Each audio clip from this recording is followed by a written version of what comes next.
Bienvenidos a nuestro programa de tú a tú, de todo un poco. A todos los internautas, cibernautas, televidentes, sean bienvenidos en el día de hoy a un programa más de los que estamos acostumbrados a llevarle a todos los ibareños, a todo Colombia, a través de los diferentes medios, al cual estamos para ustedes llevarle acontecimientos, debates, temas de mucho interés en nuestra sociedad.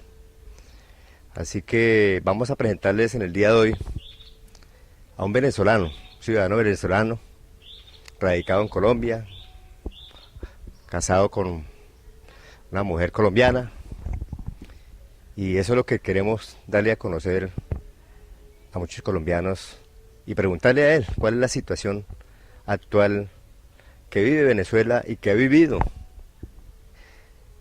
durante el lugar que estuvo presente hasta a una semana atrás. Así que pueden seguirnos a través de las diferentes redes sociales en mi canal YouTube, Pavón Roca TV. Nos pueden seguir también por Legón Comunicaciones, a todos los televidentes de Legón Comunicaciones por el canal CNC. Igualmente a través de nuestro medio de opinión pública. Yo hago parte de un equipo de comunicadores de opinión pública. Vamos a llevar también este mensaje de dar a conocer la importancia, la realidad que nosotros los colombianos nos vemos acá, pero muchos venezolanos que han tenido que salir obligados por la situación que viven internamente. Entonces queremos que ellos, y que mejor que don Manuel Monasterio, que es el que nos va a expresar qué es lo que sucede, qué está pasando en este momento sus hermanos o compatriotas venezolanos y hermanos nuestros. Así que bienvenido, Manuel. Muchas gracias por permitirme esta entrevista, porque quiero aclararle a los televidentes que además de mi trabajo como comunicador social, hago una labor como empresario en Agua Viva y escucho a muchas personas en mi trabajo, y hay algunos temas que me apasionan, y por esa razón está usted aquí. Por eso usted me ha permitido, porque usted me comentó un tema después de que le pregunté, y qué bueno sería que expresemos de sus propias palabras cuáles son las situaciones que verdaderamente nosotros los colombianos no sabemos al interior. Así que estos micrófonos son para usted, Manuel. ¿Por qué Manuel Monasterio? Bueno, muchas gracias, don Carlos. Quiero agradecerte esta oportunidad, pues, de ponerme en contacto con la población colombiana para expresar, pues, simplemente una inquietud que muchas veces se tiene, pero que no es muy clara, ¿no? Entonces uno tiene la obligación de, si tiene la oportunidad, como en este caso tú me la estás dando, por lo menos, pues, de explicar un poco lo que uno ha vivido, por qué hemos llegado a donde hemos llegado, lo que está pasando en este momento y lógicamente lo que uno, sin ser pitonizo ni adivino, cree que pueda llegar a pasar, o por lo menos que desea que pase. Entonces es todo un proceso que no es de un día, ni de dos, ni de tres. Nosotros tenemos, o sea, dentro del esquema que estamos viviendo en este momento, tenemos 20 años ya. O sea, tenemos 20 años en que llegó al poder en el año 1998, en las elecciones del año 1998, pues llegó una alternativa que muchos venezolanos vieron como una fórmula para, vamos a decir, para cambiar cosas que se consideraban en muchos casos que no estaban bien, que había que mejorarlas, que había que cambiarlas. Pero bueno, se llenó un poco vamos a decir, con la efervescencia del populismo, y esa efervescencia del populismo pues trajo a un gobierno que en definitiva durante 20 años pues destruyó a uno de los países más, o sea, más prósperos y de mayor potencial que tenía América. Entonces, muchas gracias. No sé si usted me puede hacer preguntas, yo sigo hablando. Bueno, no, todavía me queda la inquietud. ¿El por qué Monasterio? ¿Es el apellido? Perdón, el apellido, dices tú. Bueno, ese es un apellido muy común, de origen español. Pero es apellido. Es un apellido. No sé, yo, el nombre mío es Manuel Vicente Monasterios Gómez. O sea, tiene todo eso. Pero realmente aquí en Colombia no es muy común este apellido. Pero sí es un apellido de origen español, que en Venezuela sí hay monasterio, y hay monasterio y hay monasterios. El suyo es monasterio. Con S. Ah, con ese, monasterios. Monasterio con S al final. Es decir, es el apellido, pues, de la familia. Don Manuel, usted me estaba hablando previo días anteriores. Usted hace un trabajo muy interesante, muy importante, como también comunicador, como periodista. Tiene un blog, lo hace internamente, pero también le apasiona esa parte de hacer, digamos, de ser crítico. Cuéntenos un poco sobre esa parte en el blog. Lo que sucede es lo siguiente, fíjate, yo soy, primero que nada, yo soy un educador, ¿ve? O sea, yo soy una persona que ha dedicado mi vida pues a la enseñanza en distintos niveles, desde los niveles más simples hasta los niveles universitarios, que he dedicado también mucha investigación de carácter histórico. Pertenezco a la Academia de la Historia, soy miembro de la Academia de la Historia de la región donde yo vivo, que es el estado Miranda. Bueno, y esas son inquietudes que uno tiene. Entonces yo he preparado ya varios libros, he sacado varios libros, he publicado varios libros, sobre todo libros que tienen que ver mucho con la historia, ¿ve? Con la historia de la región, con los acontecimientos, con el origen de toda esa zona. Pero en vista pues de que llega un momento en que no hay producción de libros por los costos tan elevados, entonces, bueno, uno no le queda otra alternativa que empezar a salir un poco de la casilla aquella antigua, ¿no? De los modelos a través de lo escrito en impreso, y entra al mundo digital. Y uno empieza a darse cuenta que eso es infinito, que eso tiene la gran ventaja de que no solamente está dentro de un concepto limitado, sino que es universal, que corresponde pues a una globalización que estamos viviendo hoy día.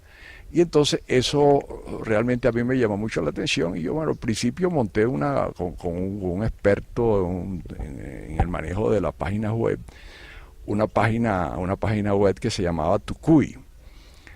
Entonces esa página era básicamente dedicada al aspecto histórico local, o sea, las investigaciones de toda la historia local de toda una región, y yo logré reunir, vamos a decir, a un conjunto grande de historiadores y todo eso, y eso tuvo un auge tremendo.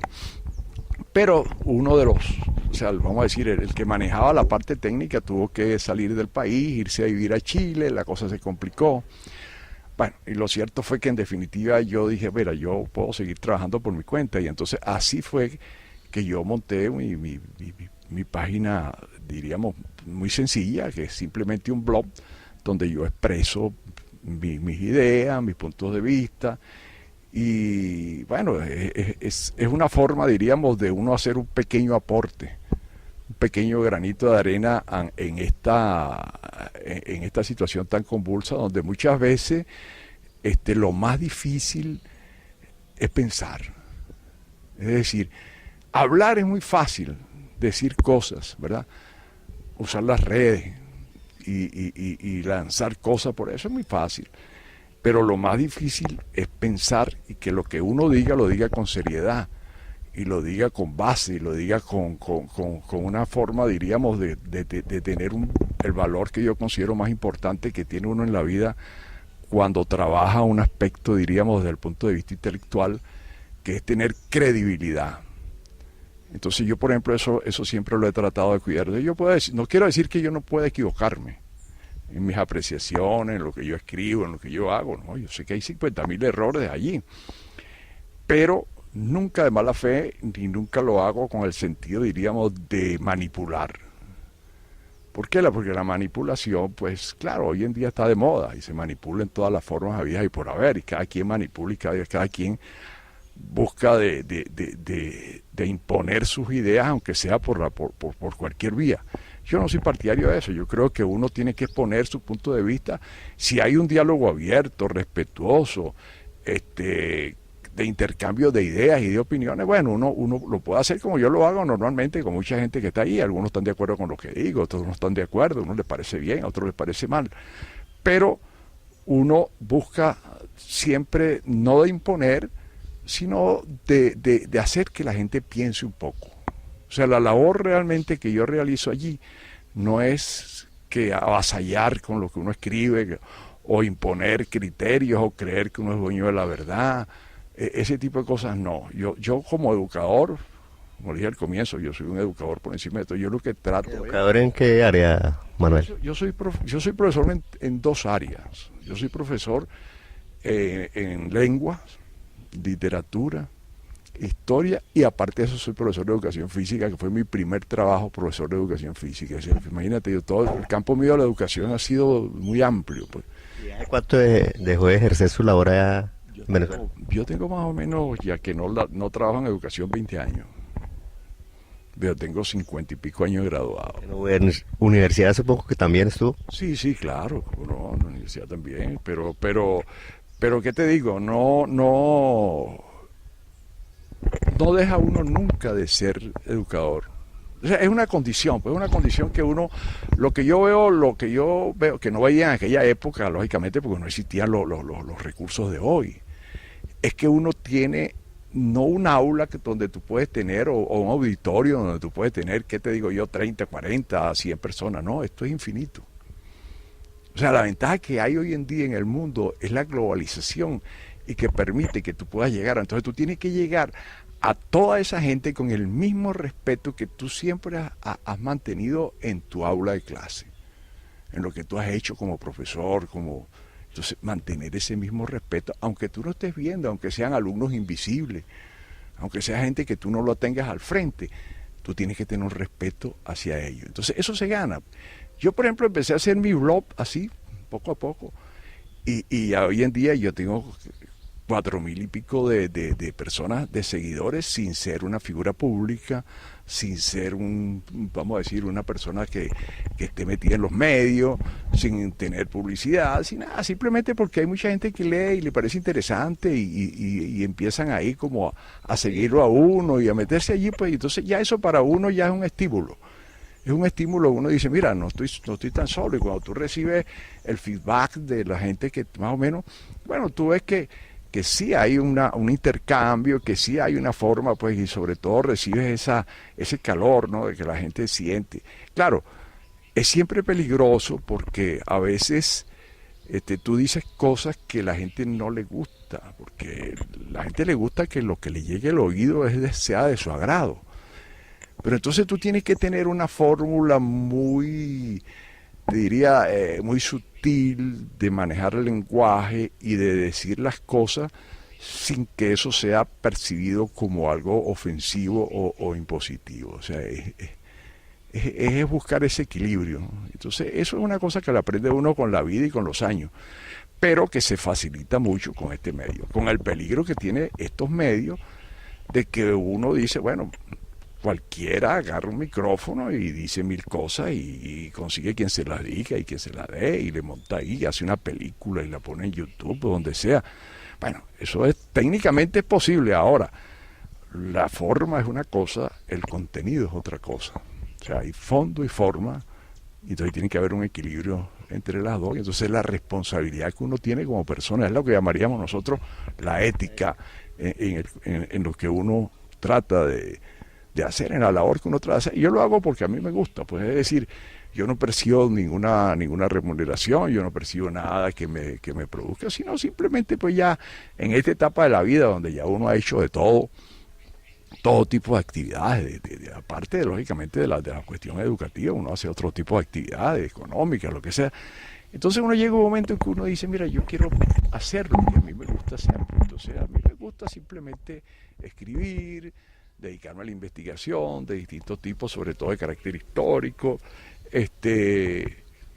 y tener la posibilidad pues de uno hacer sus exposiciones, y son inquietudes que mientras uno las tenga, uno puede tener la edad que tenga, pero entonces no es el sentido de lo cronológico, diríamos, desde el punto de vista físico, sino de lo cronológico desde el punto de vista mental, que uno se mantiene siempre activo, uno se mantiene como como un ser humano que es integral, que abarca todos los aspectos, pero que en definitiva lo peor que le puede pasar a uno cuando llega así, yo tengo 74 años, es que uno diga, no, yo no me meto en eso, porque eso es para gente joven, eso no es para personas de mi edad, no, eso no tiene que ver, la edad no tiene nada que ver, ni para practicar deporte, ni para escribir, ni para hacer lo que a la persona le gusta.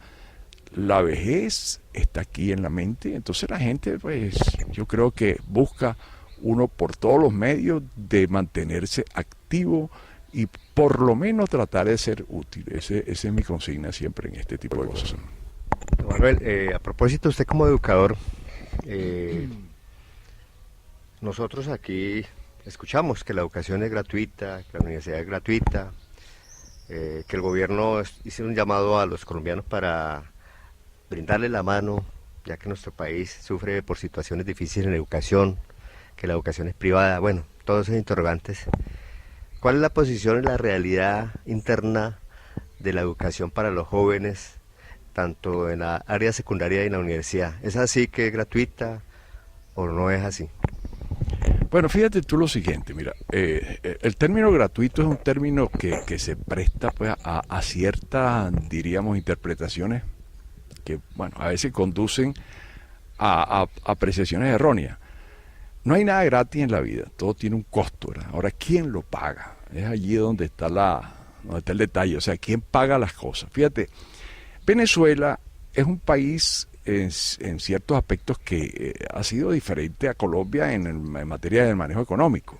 O sea, Venezuela tuvo una riqueza que surgió de la naturaleza, pues espontánea, que fue el petróleo. Y ese petróleo logró durante muchos años, yo calculo que nosotros desde los años 30 hasta los finales de los años 70, en Venezuela se logró un crecimiento económico y un estándar de vida, pues que eso lo sabe todo el mundo, que Venezuela era un polo de atracción para que se llegaban a nuestro país gente de todas partes, de todas las latitudes, y aportaron mucho a Venezuela, muchísimo. Entonces es una migración que nos ayudó mucho a todos. Entonces, pero al mismo tiempo el dinero que generaba el petróleo pues permitía crear lo que se llama un estado de bienestar social. Un estado de bienestar social es algo que es un ideal que permite pues desarrollar una cantidad de labores que en otras partes cuesta mucho hacerlo porque no hay el recurso. Allá en Venezuela por lo menos lo teníamos. Hasta hace muy poco pues había esto. Entonces, estudiar en Venezuela no era nada difícil. Por ejemplo, usted podía ingresar a estudiar la primaria o el preescolar, un niño, por ejemplo, entrar a estudiar primaria y eso era gratis. Y aparte de ser gratis, ahí tenía usted la posibilidad de tener una alimentación, le daban su merienda, le daban sus cuestiones. Había lugares donde le podían dar hasta el uniforme, los zapatos, o sea, ahí hubo una cuestión verdaderamente importante desde el punto de vista, diríamos, del apoyo social para la educación. Y la primaria igualmente.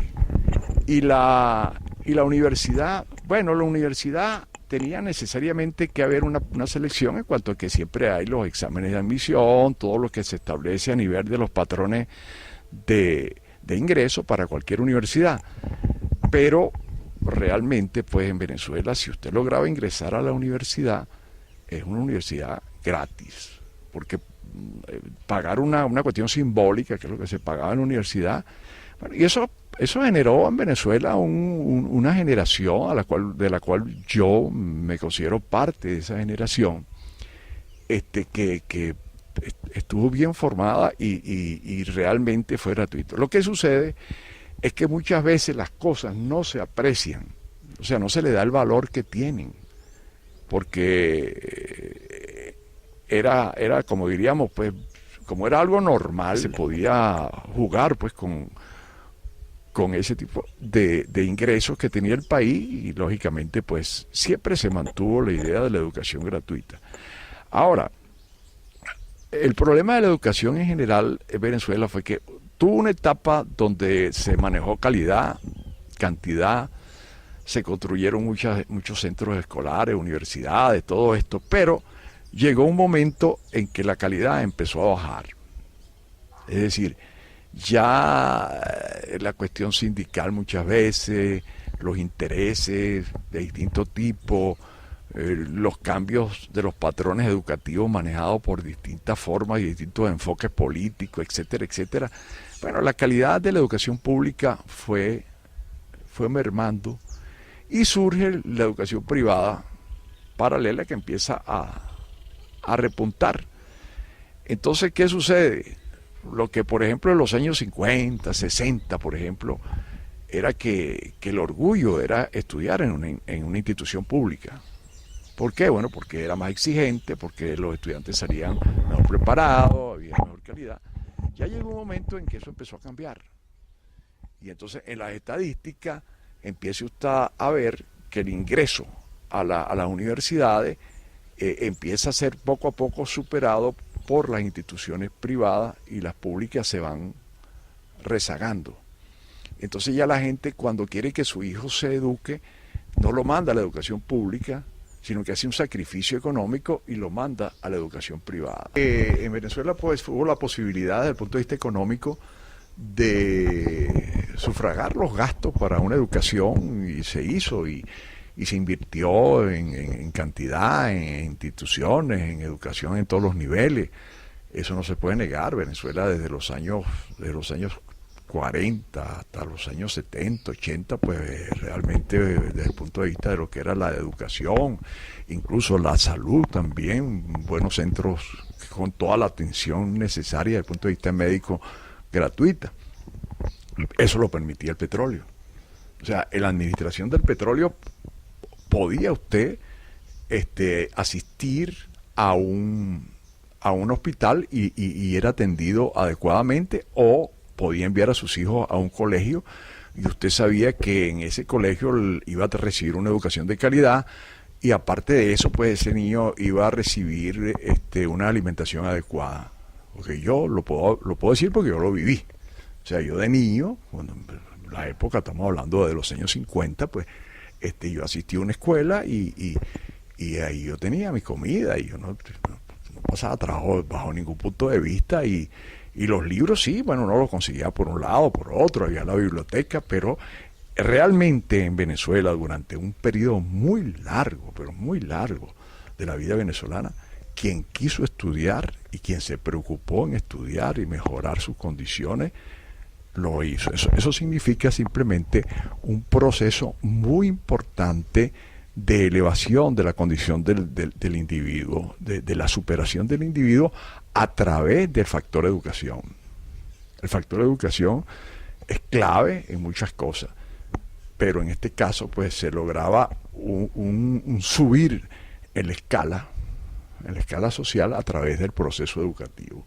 Entonces había una meritocracia que permitía que un individuo, por ejemplo, no importaba si usted hubiese nacido en el lugar más pobre del país, si usted era una persona que realmente se dedicaba a estudiar, pues usted tenía beca, usted tenía la posibilidad de llegar muy lejos, como mucha gente. Ya incluso llegó un momento en los años 70 en que Venezuela hizo uno de los planes de beca más importantes que yo creo que se han hecho en Latinoamérica, que es un plan de becas que se llamó Mariscal de Ayacucho, mediante el cual se le daban becas a estudiantes distinguidos de todas las universidades del país, desde la condición más humilde, que podían ingresar a las mejores universidades del mundo, financiado por el Estado venezolano.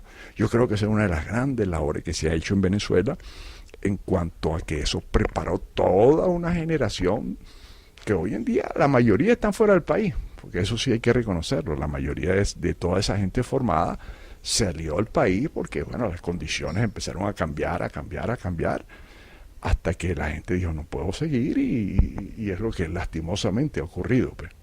Entonces, realmente la educación como factor en Venezuela ha sido clave, permitió crear un país dentro de unas condiciones bastante positivas. Ahora, uno puede decir, y con toda la lógica y toda la razón del mundo, ¿verdad? Bueno, si un país tenía todo ese proceso de educación bueno, si ahí había buenas condiciones desde el punto de vista, diríamos, de salud, porque la gente podía acudir a un hospital y ser atendido, ¿qué fue lo que pasó? O sea, ¿por qué nosotros llegamos a lo que hemos llegado si tuvimos ese estado de bienestar social, si tuvimos esas condiciones económicas, si Venezuela era un país de oportunidades, donde una persona trabajando honesta y honradamente podía tener oportunidad, no solamente de vivir con un salario, sino incluso de tener un emprendimiento que le permitía transformarse en una pequeña empresa o un negocio? Eso es una cosa muy normal en Venezuela, que cualquiera empezaba de la nada y podía llegar a tener hasta un imperio, pues si lo quería, ¿no? Ese era uno de los países de oportunidades. Entonces la pregunta sería, en este momento, después de habernos enfocado en un aspecto muy, muy particular, hay muchos otros aspectos que podíamos haber tocado, pero bueno, nos enfocamos por la parte educativa. Si nosotros tuvimos todo ese proceso de educación positivo, si nosotros fuimos capaces de formar generaciones, gente muy capaz, y que hoy en día muchos de ellos pues están ocupando posiciones claves a nivel del mundo entero, del mundo empresarial, del mundo... ¿Qué pasó en Venezuela? O sea, ¿qué ocurrió para que se llegara a esto? Entonces, yo no sé si podíamos hablar un poco de eso.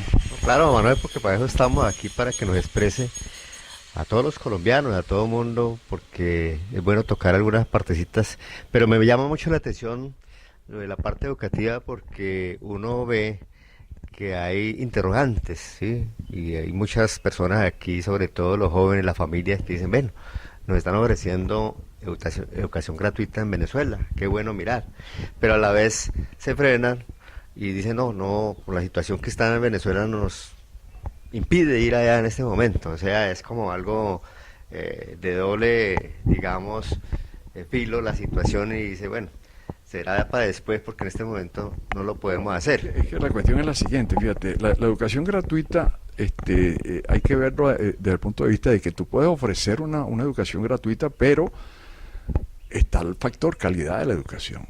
O sea, el gran problema de Venezuela, no de ahora, el problema de hace mucho tiempo, es que la calidad de la educación en Venezuela fue en un proceso de deterioro, ¿no? Y eso no lo puede negar nadie. Es decir, hay un proceso de deterioro, lastimosamente, pues muchos factores influyeron para esto, pero el elemento financiamiento, ¿verdad?, que era lo que realmente, bueno, eso aún dentro de toda esta situación se mantiene en Venezuela, el financiamiento de la educación, eso no se puede negar. Ahora, la cuestión está en que se han creado más que universidades, por ejemplo, en Venezuela para dar una educación verdaderamente de calidad. Bueno, lo único que se ha tratado en los últimos años es de crear una especie de escuelas de adoctrinamiento. Son dos cosas muy distintas. O sea, en Venezuela se creó un sistema paralelo. Fíjate bien esto, ¿no? En estos últimos años se creó un sistema paralelo en la educación. Entonces, en vez de fortalecer, por ejemplo, la estructura educativa que existía, en Venezuela existía una estructura educativa manejada por el Ministerio de Educación, por las direcciones de educación, por ejemplo, de cada uno de los estados, como decir aquí los departamentos, universidades autónomas, por ejemplo, como la Universidad Central de Venezuela, la Universidad Simón Bolívar, todas estas universidades que todavía siguen funcionando, con muchas limitaciones, pero siguen funcionando y mantienen sus niveles de calidad, por lo menos hasta donde es posible, aunque ahogadas, ¿no?, lógicamente. Pero entonces, ¿qué fue lo que hizo el gobierno a partir de los años 2000 en adelante, en que llega el proceso revolucionario que llaman? Bueno, solicita el asesoramiento cubano para hacer lo que nosotros habíamos hecho con Cuba 20 años atrás. 20 o 30 años atrás, Venezuela le dio todo un asesoramiento a Cuba en cuanto a proceso de alfabetización, toda una cantidad de cosas. Entonces, parece que los que llegaron al poder no conocen esa historia de todo lo que aportó Venezuela desde el punto de vista de asesoramiento técnico para que desarrollaran una cantidad de cosas que hizo que Cuba mejorara en muchas cosas en la educación, en realidad. mejoró mucho la educación en Cuba a raíz de eso, pues de ese enfoque, aunque después cambió también, pero sí lo hizo, y un factor que ayudó mucho en eso fue el asesoramiento venezolano. Pero entonces invirtió la situación, y entonces nosotros traímos como una novedad a Venezuela, cosa que ya nosotros era los que la habíamos llevado a Cuba hacía muchísimos años atrás. Y realmente se creó un sistema paralelo al sistema educativo formal. En Venezuela existía un sistema normal, regido por el Ministerio de Educación, por todos los departamentos, por todas las cosas, pero eso era muy difícil, por ejemplo, penetrarlo desde el punto de vista ideológico, que era lo que interesaba. Pues lo que interesaba no era que el individuo saliera bien formado, sino que se saliera un individuo formado ideológicamente vamos a decir, afín a un proceso que llaman revolucionario. Entonces, ¿qué es lo que ellos crearon? Un sistema que llamaban misiones. ¿Qué era una misión? Había muchas misiones, Venezuela, misiones de todo tipo. Usted se puede imaginar la cantidad de misiones, pero vamos a hablar de la misión educativa, ya que estamos tocando ese tema. Bueno, la misión educativa permitía, por ejemplo, la incorporación de muchas personas que nunca habían estudiado, que habían quedado al margen del proceso educativo, y simplemente pues en cursos nocturnos, en cualquier cosa esta, incorporarse al proceso educativo y empezar a formarse. Usted dice, bueno, la idea no es mala. Es decir, como idea, muy buena. Es decir, darle la oportunidad a quien no ha podido ingresar a una educación formal, entre a dar esa posibilidad pues, de prepararse académicamente. Pero el problema es que allí se crea una estructura improvisada con características que no son realmente lo que el país necesitaba. Entonces, hay casos, por ejemplo, un individuo que apenas no tenía ni siquiera estudiada la primaria, por ponerte un ejemplo, ¿no? Un ejemplo muy particular, pues mucho, pero vamos a ponerte un ejemplo particular. Y de repente tú lo ves un día y le dices, mira fulano, ¿cómo estás? Ah, yo muy bien, ¿qué haces? No, estoy estudiando. Ah, muy bien, estás estudiando. ¿Y qué estás estudiando? No, es que estoy sacando la primaria. Okay. Al año siguiente tú lo volvías a saludar y te decís, bueno, ¿y cómo sigue? No, ya yo estoy terminando el bachillerato. ¿Eh? Bueno, está bien. A los 2 años tú lo volvías a ver y le preguntabas, ¿y cómo está? No, ya yo estoy para graduarme de abogado. ¿Ah? Entonces tú dices, bueno, ¿cómo es esto? Es decir, lo que a otro le cuesta 20 años de formación, tú lo vas a hacer en 5 años con unos individuos. Entonces, mira, es un absurdo. O sea, es un absurdo que se invierta todo ese dinero, sobre todo que sea un dinero que se le está dando a Cuba, porque Cuba era la que cobraba por unas cosas obsoletas, totalmente obsoletas, que fue lo que llegó a Venezuela. Entonces, le pagaba un dineral por cada alumno, y realmente eso no da, porque mira, si en Venezuela el enfoque educativo hubiese sido, por ejemplo, un enfoque de productividad, fíjate la diferencia, ¿no? ¿Qué haces tú con formar, por ejemplo, abogados? Yo no es que esté en contra de los abogados, ni esté en contra de la educación desde el punto de vista, diríamos, del academicismo. No, yo no estoy en contra de eso. Yo lo que creo es que cada país tiene que tener un plan de desarrollo, y que ese plan de desarrollo, la educación tiene que estar ligada al plan de desarrollo. Entonces, si tú tienes un plan de desarrollo, tú dices, bueno, ¿qué somos nosotros? Nosotros somos un país productor de petróleo que necesita producir alimentos, que necesita producir en industrias tal cosa. Bueno, nos vamos a formar técnicos especializados, vamos a formar ingenieros en esto, vamos a hacer esto. Pero entonces sacan un chorro de individuos que lo que son abogados en su mayoría. Gente que lo único que se podían agarrar es colocarlos en un escritorio burocráticamente a ejercer un cargo, pero sin ningún sentido de productividad. Eso es sencillamente un desperdicio. Eso fue un desperdicio lo que se ha hecho en Venezuela, y un engaño, porque yo conozco individuos que terminaron graduándose de abogado y de repente usted le preguntaba sobre cualquier aspecto del derecho y no tenía ni la más remota idea. Entonces te dice, bueno, ¿pero por qué tú estudiaste ahí? Entonces, aparte que le dan un título que no lo reconoce, lo único que le reconoce es el Estado. Entonces, ¿qué ha pasado en Venezuela? Por ejemplo, todo ese montón de abogados que salieron de esa educación express, bueno, terminaron muchos de ellos siendo jueces no titulares. ¿Qué significa ser juez no titular? Bueno, que no tiene ninguna autonomía sobre su cargo y que depende de la orden que le dé el jefe. Entonces, en Venezuela hay un poder judicial hecho con abogados express y con jueces express. ¿Ve? Pero entonces yo supongo que un país serio no puede funcionar así. Un país serio no es que a un individuo no se le dé la oportunidad de estudiar. Claro que el individuo tiene que tener la oportunidad de estudiar, y si la educación puede ser gratuita y el Estado tiene cómo hacerla gratuita, debe ser gratuita, pero que sea una educación de calidad, que se prepare la gente para lo que el país necesita, para producir. Entonces, ¿por qué no se crearon, por ejemplo, en el individuo una mentalidad, por ejemplo, de emprendedor? Y un individuo, vamos a poner, encontrémonos con que hay una cantidad de informales dentro de una comunidad, como lo hay aquí, como lo dentro de la gente dedicada a la informalidad, y la informalidad forma parte de una iniciativa. Porque hay que ver al informal como un individuo de iniciativa, que no se cruza de brazos a morirse de hambre, sino que emprende, lógicamente, emprende. Entonces, ¿por qué tú no te enfocas a una educación de esos emprendedores para llevarlos a la formalidad y transformarlos en pequeños empresarios? Bueno, eso sería un potencial inmenso para un país. Eso no se hizo. ¿Por qué? No, porque eso no interesa. A mí me interesa tener un burócrata que yo pueda controlar con un sueldo, pero no un individuo que sea capaz de producir por sí mismo.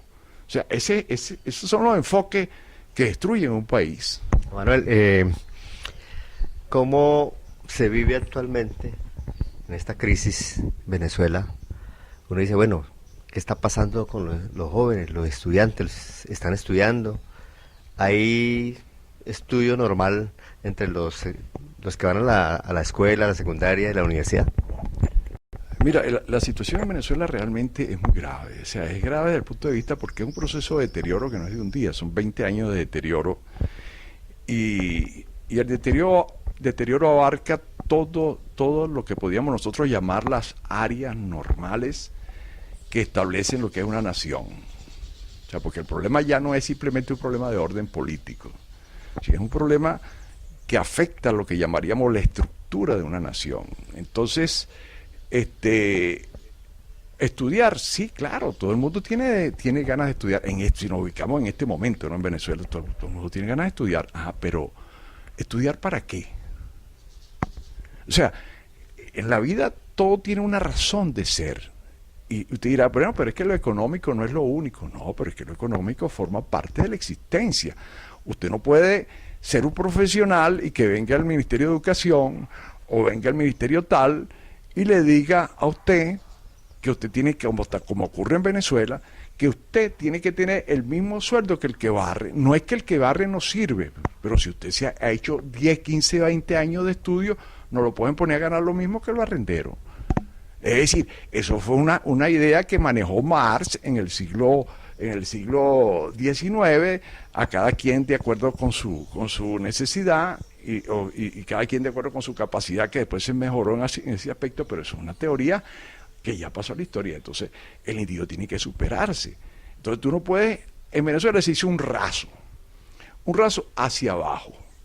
Es decir, que en vez de hacer como se hizo durante los 50, 60 años de vida en Venezuela, desde los años 40 hasta los años 80, en que el país iba superándose todo el mundo, y se creó en Venezuela una clase media, que es muy importante para cualquier país, porque un país necesita la clase media. La clase media es la que mueve a un país, es la que hace que un país progrese.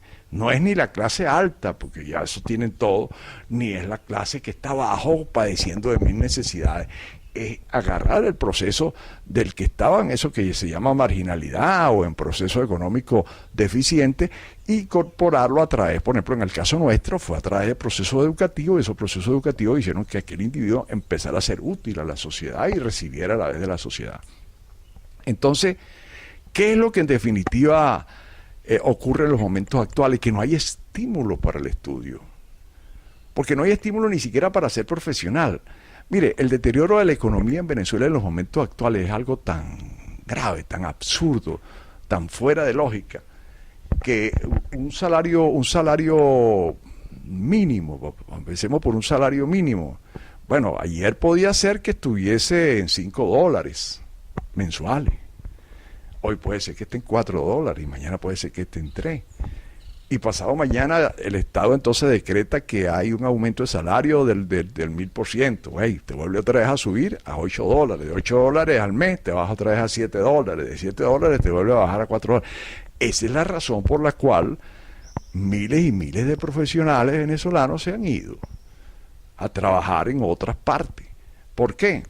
Bueno, porque en cualquier otra parte ganan mejor. Fíjate que la migración venezolana en este momento está considerada más o menos como en unos, se podría hablar, unos 3,5 millones de venezolanos han salido del país. Nosotros no éramos un país hasta hace muy poco tiempo de migraciones, nosotros éramos más bien un país receptor de migraciones de todo tipo. Y en Venezuela vino toda la gente de Europa, de la Segunda Guerra Mundial, italianos, portugueses, españoles, franceses. Eso creó una mezcla, incluso desde el punto de vista racial en Venezuela, muy interesante. Por eso tú ves que en Venezuela hay tantas mises.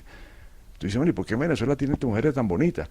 Ah, bueno, porque es una combinación de negro, indio, blanco, nórdico. Es decir, nosotros somos como la pluralidad de las etnias en el mundo. Entonces nosotros logramos desarrollar un prototipo de mujer muy bonita. Y ese tipo de mujer muy bonita es producto de una migración muy positiva que nos llegó a nosotros durante los años 50, 60, 70. Entonces, fíjate cómo influyó eso. Ahora, ¿qué es lo que está pasando? Ahora es al revés la situación. Ahora el venezolano se va del país en búsqueda de nuevas condiciones. Y eso tiene varias etapas, fíjate. Es un detalle que es importante. Yo quiero quizás profundizar un poquito más en esto, porque lógicamente eso está muy ligado a la vivencia acá de Colombia. Entonces es bueno clarificar un poco la situación. Mira, la primera oleada de venezolanos que salen, la primera oleada, que no fue mucha, lógicamente, es de gente de mucho dinero. Más o menos, ¿hace cuánto? Eso hace más o menos unos 18 años.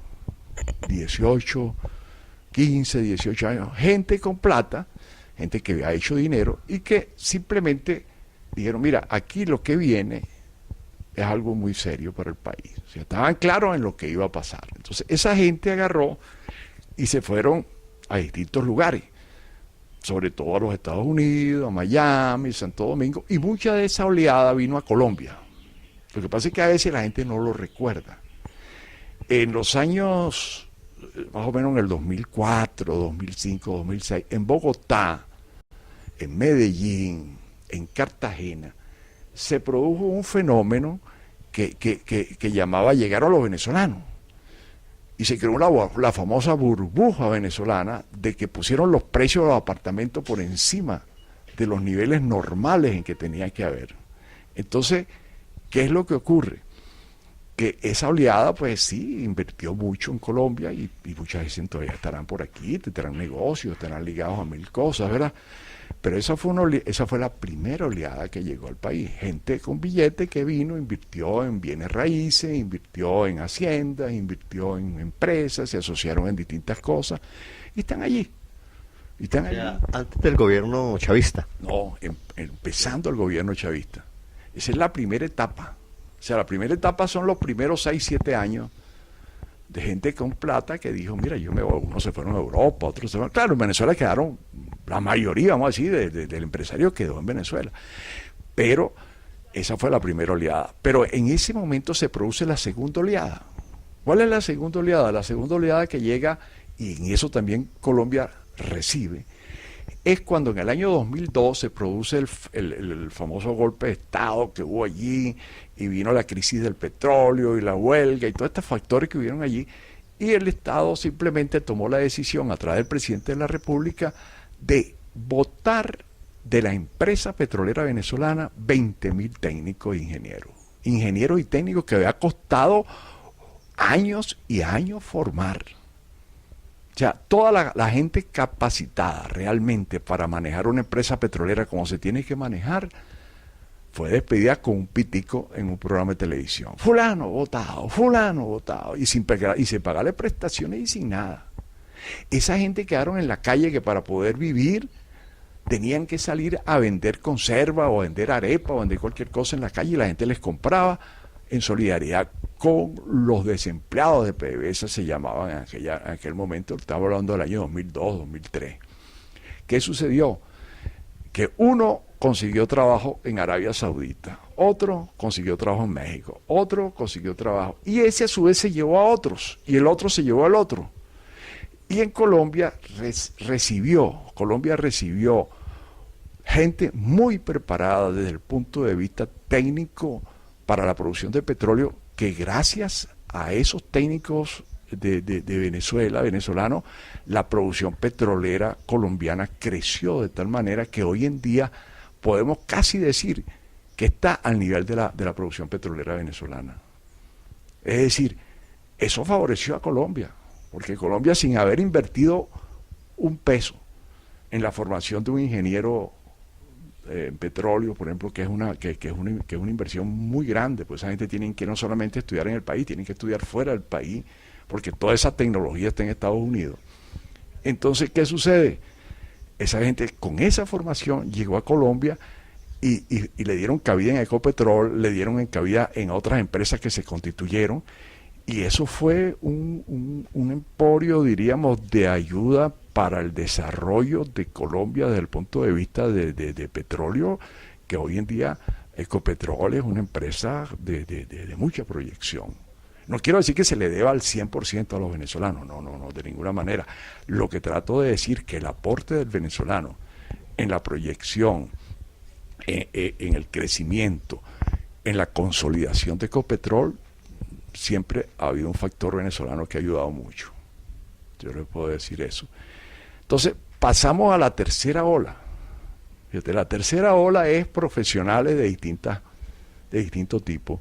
Entonces, y ahí empiezan a salir del país. Entonces, la primera gran oleada ocurre en Ecuador. Ecuador empieza todavía está en esa situación, porque Ecuador en este momento necesita muchos educadores, profesores universitarios sobre todo. Y entonces, ¿qué sucedía? El deterioro del salario en Venezuela iba colocando, por ejemplo, un profesor universitario de máxima categoría, iba bajando no del escalafón de la universidad, sino del escalafón económico. Entonces iba con la relación Bolívar-dólar, ¿me entiendes? La relación Bolívar-dólar lo iba llevando a, después de tener un buen estatus, que le permitía vivir bien, o sea, llevar un estatus de vida como profesional en cualquier parte del mundo, ¿no? Empezó a reducirse. Y muchos empezaron a darse cuenta, mira, esto es lo que aquí no hay chance. Pero mira, en Ecuador, por ejemplo, en Ecuador hay la posibilidad, porque están pagando $4.000 a los profesores. ¿Cómo? $4.000. Yo aquí no estoy ganando ni 2.000. Ya, mira, ganaba 4.000 hace poquito, pero ya no gano eso. ¿Y cómo es la cosa? Mira, tienes que llenar estos requisitos. Ah, bueno, llenaron requisitos ya, inmediatamente. Eso se llenaron las universidades. Las universidades de Ecuador se llenaron de profesionales universitarios, profesores universitarios venezolanos. Esa misma oleada es de médicos. Entonces, ¿dónde llega la mayor cantidad de médicos? Llegan médicos a todos lados, pero ¿dónde llegó la mayor cantidad de médicos? A Chile. Médicos venezolanos. ¿Por qué? Bueno, porque les pagaban muy buen sueldo a los médicos venezolanos. Pero hay una, perdón, me interrumpo acá, hay una contradicción ahí, me decía que los profesionales se preparaban allá en 2 años. No, pero te estoy hablando de los profesionales anteriores. O sea, cuando yo te digo a ti profesionales, no te estoy hablando de esos profesionales de ahora, pues no tienen cabida en ninguna parte. Ya eso inclusive, es una de las razones cuando le piden un título y dicen, ¿qué título tienes tú? Mira, título de la Universidad Bolivariana. Ay, mira, eso aquí no funciona. O sea, los anteriores tenían más tiempo para poder ejercer su profesión. Es que los anteriores estaban bien preparados. Un profesional de una universidad que salía de una universidad venezolana era bien visto. Un médico venezolano en cualquier parte del mundo era considerado como un gran médico. Entonces unos médicos express, como se han creado en Venezuela, médicos express hechos por Cuba, que no son ni siquiera enfermeros, porque llegan al nivel que no son ni siquiera unos enfermeros. Conclusiones, los médicos express no salieron de Venezuela, salieron los profesionales allá a México y a Ecuador. Muchos se fueron y ingresaron a algunas partes, no como médicos, sino como ayudantes, enfermeros, cosas. Aunque hay países donde hay médicos bien formados que no son médicos, no ejercen la medicina porque hay muchas leyes que son complicadas. Y ejercen enfermería y otras cosas auxiliares, Pero el caso chileno fue distinto, porque en el caso chileno se creó una reciprocidad y se establecieron una cosa que llaman exámenes, el nombre no recuerdo en este momento, eran unos exámenes de idoneidad, de capacitación que tenía, demostrando pues su... y le convalidaban el título y el individuo podía ejercer. Y hay, por ejemplo, hospitales en Chile en los momentos actuales donde prácticamente casi todos los médicos son venezolanos. Entonces, sobre todo en las regiones lejanas a la capital. O sea, a lo mejor la capital la cosa es más complicada, pero por lo menos están trabajando al sur, al norte de Chile, y lo mismo ha pasado en Argentina, y lo mismo ha pasado, por ejemplo, en España. Bueno, ¿y ahí termina esa tercera oleada o qué sigue? No, sigue, es que la cosa sigue, ¿no? Entonces ya viene, después viene esa de los profesionales, que yo te digo, médicos, abogados ejerciendo otras profesiones, muchos ingenieros empezaron a irse, porque el problema es que se va uno y el otro, y uno se lleva el otro, y el otro se lleva el otro, o sea, se hace la cadena. Pero eso sucedía hasta de pronto meses atrás porque ahora cerrado las relaciones diplomáticas, que no pueden salir de Venezuela. ¿Cómo saldría esa gente que empiezan allá? Lo siguiente, déjame terminar de redondearte la idea, ¿no? Déjame terminar de redondearte la idea. Pero después ya empieza a bajar el nivel. ¿Por qué? Porque ya el nivel que estoy hablando de los profesionales, los médicos, de la gente, eso fue hasta que llegó el momento en que ya la situación económica fue a llevarse por delante al obrero, al trabajador, al electricista, ¿verdad? Al individuo el albañil. O sea, ya un albañil en Venezuela ganaba muy bien. Un electricista sin ser ingeniero ganaba muy bien. Y un técnico en plomería, muy bien. En Colombia, en Ecuador y en México. Yo no sé aquí, pero yo sé que allá ganaba muy bien. Entonces, ¿qué sucedió? Que esos individuos empezaron a irse colando por distintas regiones y empezaron a trabajar casi todo en Perú, en Colombia, en Ecuador, en todos lados. Entonces llegaban individuos que dicen, bueno, usted que no, yo soy electricista, y verdad, el individuo ejercía su función y no, y me va muy bien. Entonces después llegaron otros que eran choferes y otros que no eran sino, vamos a poner, administradores, pero no ejercían la administración, sino ejercían otra cosa. Muchos venían y se metían a barberos. Algunos eran grandes, eran profesionales en un área, por ejemplo, y tenían que trabajar en otra. Bueno, fíjese, ya iba bajando la categoría, ¿no? Pero ya los últimos tiempos, lo que empezó a salir del país ya era la gente que nunca había hecho nada, la gente que estaba viviendo del gobierno. Parece mentira, porque en Venezuela hay mucha gente que vive de los subsidios que da el gobierno. Entonces, mucha de esa gente ya ni al subsidio le permitía seguir viviendo. ¿Y qué hizo esa gente? Se fueron, empezaron a venirse. Básicamente, mucha de esa gente está en la frontera y está por aquí en estos sitios. ¿Por qué? Bueno, porque son gente que no tienen un oficio claro. Son gente que no tienen, vamos a decir, una formación para X cosas y que lastimosamente están muy mal educados. ¿Por qué están muy mal educados? Porque están acostumbrados a que el gobierno les da bono por todo. O sea, el gobierno venezolano, por ejemplo, un bono, mira, y ahorita, por ejemplo, entregan el bono de carnaval, después viene el bono de Semana Santa, el bono de no sé qué, y los bonos son superiores al salario. Imagínate tú, los bonos son superiores al salario. Ahora, pero cuando tú lo llevas a dólares, eso es una miseria. Pues son unos bonos de papel que no sirven para nada.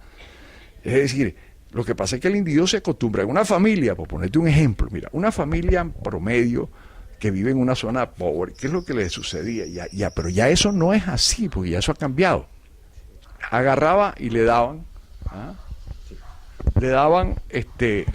un bono porque la señora está en estado. Para hacer un resumen de esa oleada, ¿hacia dónde va después de todo ese resumen que hizo? La educación, la situación de los profesionales que están por fuera y los que quedan allá actualmente? ¿Qué está haciendo esa gente que no ha tenido la oportunidad o que escasamente, como usted lo dice, profesionales express? Bueno, ahí hay profesionales express, hay profesionales de otro tipo. Eso no quiere decir que mira, hay que ver la cosa sin un sentido tampoco de discriminación, ¿verdad? Mucha de esa gente no es culpable de que haya tenido una mala formación.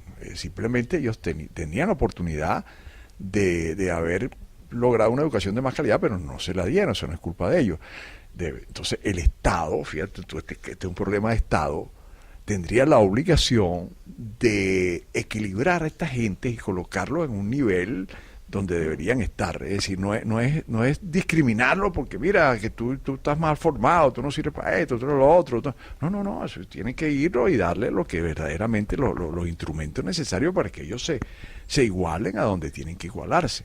El problema que tiene esa nueva, vamos a decir, esas nuevas camadas de profesionales, no todos, pero muchos de ellos, es esa dosis de ideologizar que ha habido en Venezuela, crear a través de la educación un proceso, diríamos, de adhesión a lo que llama revolución. Pues entonces esa gente está más pendiente de la política que de otra cosa. Entonces ahí está ese es el punto, diríamos, donde puede estar la falla.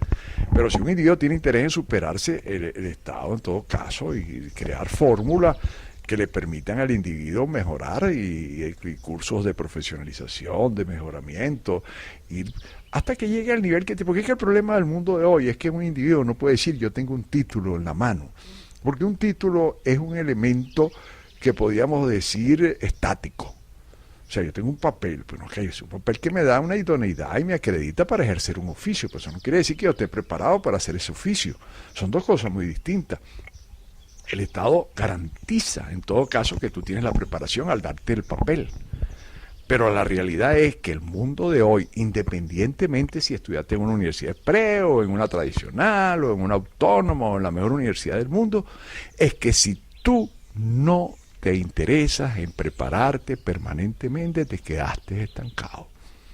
Te quedaste en el, como dice, sin posibilidad de crecer como está creciendo el mundo de hoy a nivel del conocimiento. El conocimiento ya es geométrico lo que va dando, los pasos que va dando en todas las cosas, en todas las áreas del saber, en todas las áreas del saber. Entonces, si el individuo lo único que tiene en su mano es un papel que lo acredita como X profesión y no se preocupa en mejorarse, pues ahí se quedó y eso no vale para nada, porque cuando usted va a ejercer el oficio en un sitio donde realmente se exige tener el conocimiento, le van a decir no puede. Don Manuel, mencionaba usted anteriormente que el motor de la economía de una sociedad, de un país, lo mueve la clase media.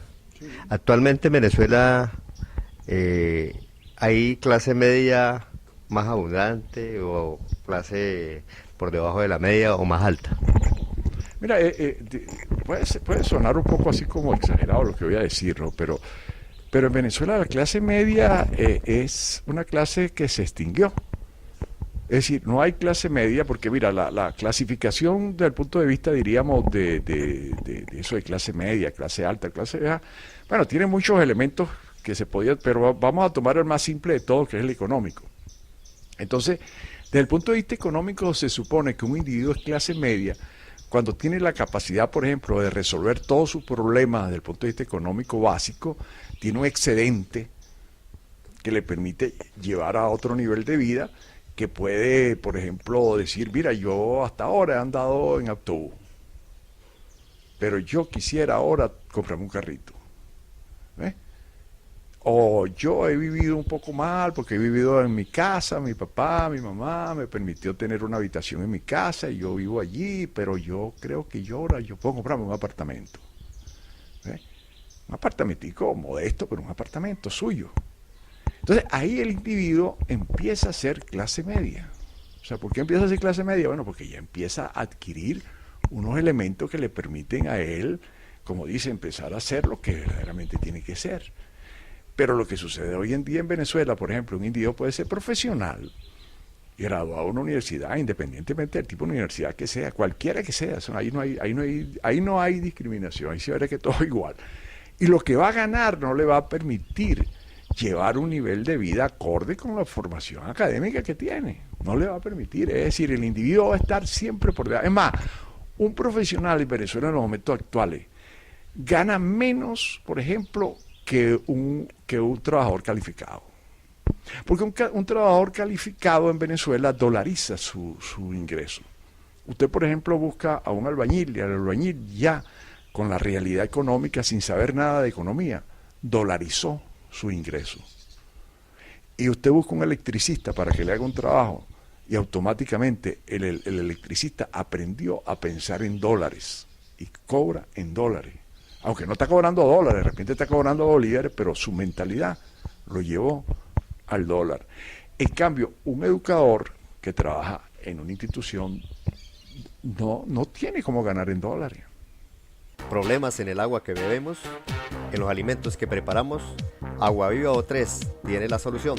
Con el sistema de doble acción, agua filtrada y purificada, le brinda agua de la mejor calidad, más pura y más conveniente para la salud. Ahorre dinero, toma una decisión más clara. A la hora de elaborar los alimentos, emplea el sistema más completo para cocinar con un mínimo de agua. Los alimentos se cocinan con sus vapores naturales. La comida luce mejor, sabe mejor y es mejor. Y obtenga más elementos nutritivos. Imagínese las posibilidades. Ahorre tiempo, energía y dinero. La decisión es suya. Tenga todo esto y mucho más mejorando la salud en Agua Viva O3. Porque la salud y la familia son factores más importantes en nuestras vidas.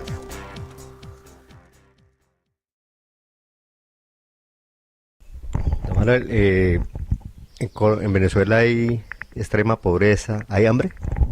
Hambre sí hay, cómo no. Fíjate tú lo siguiente, ¿no? Es otro proceso que si uno lo ha estudiado a lo largo del tiempo, es muy interesante, ¿no? Cuando llega el gobierno, vamos a partir del año 98, 99, cuando llega el gobierno de Chávez, porque es un gobierno que hay un quiebre de muchas cosas allí, ¿no? Entonces, en el año 98 se consideraba que en Venezuela había una pobreza que estaba más o menos en el orden de un 40 y pico por ciento, era el nivel, que es alto, un nivel alto relativamente, 40 y pico por ciento. Pero entonces venían unas ciertas estratificaciones de la pobreza hasta llegar a la pobreza crítica, que realmente pues no era muy significativo. O sea, muy significativo, individuos que están en estado de crítico, de hambre, de salir a recoger comida por aquí o por allá, o a pedir comida, ¿no? Era una minoría, pues, ¿qué le diría? Un porcentaje, yo no tengo la cifra en este instante, pero es muy fácil investigarlo a través de internet. Podía estar, ¿qué te digo yo? Un 5%. Eso logró a través de un plan que también es cuestión de reconocer, que uno no puede tampoco decir no. Hubo una primera etapa en que el gobierno de Chávez logró bajar ciertos los niveles de pobreza.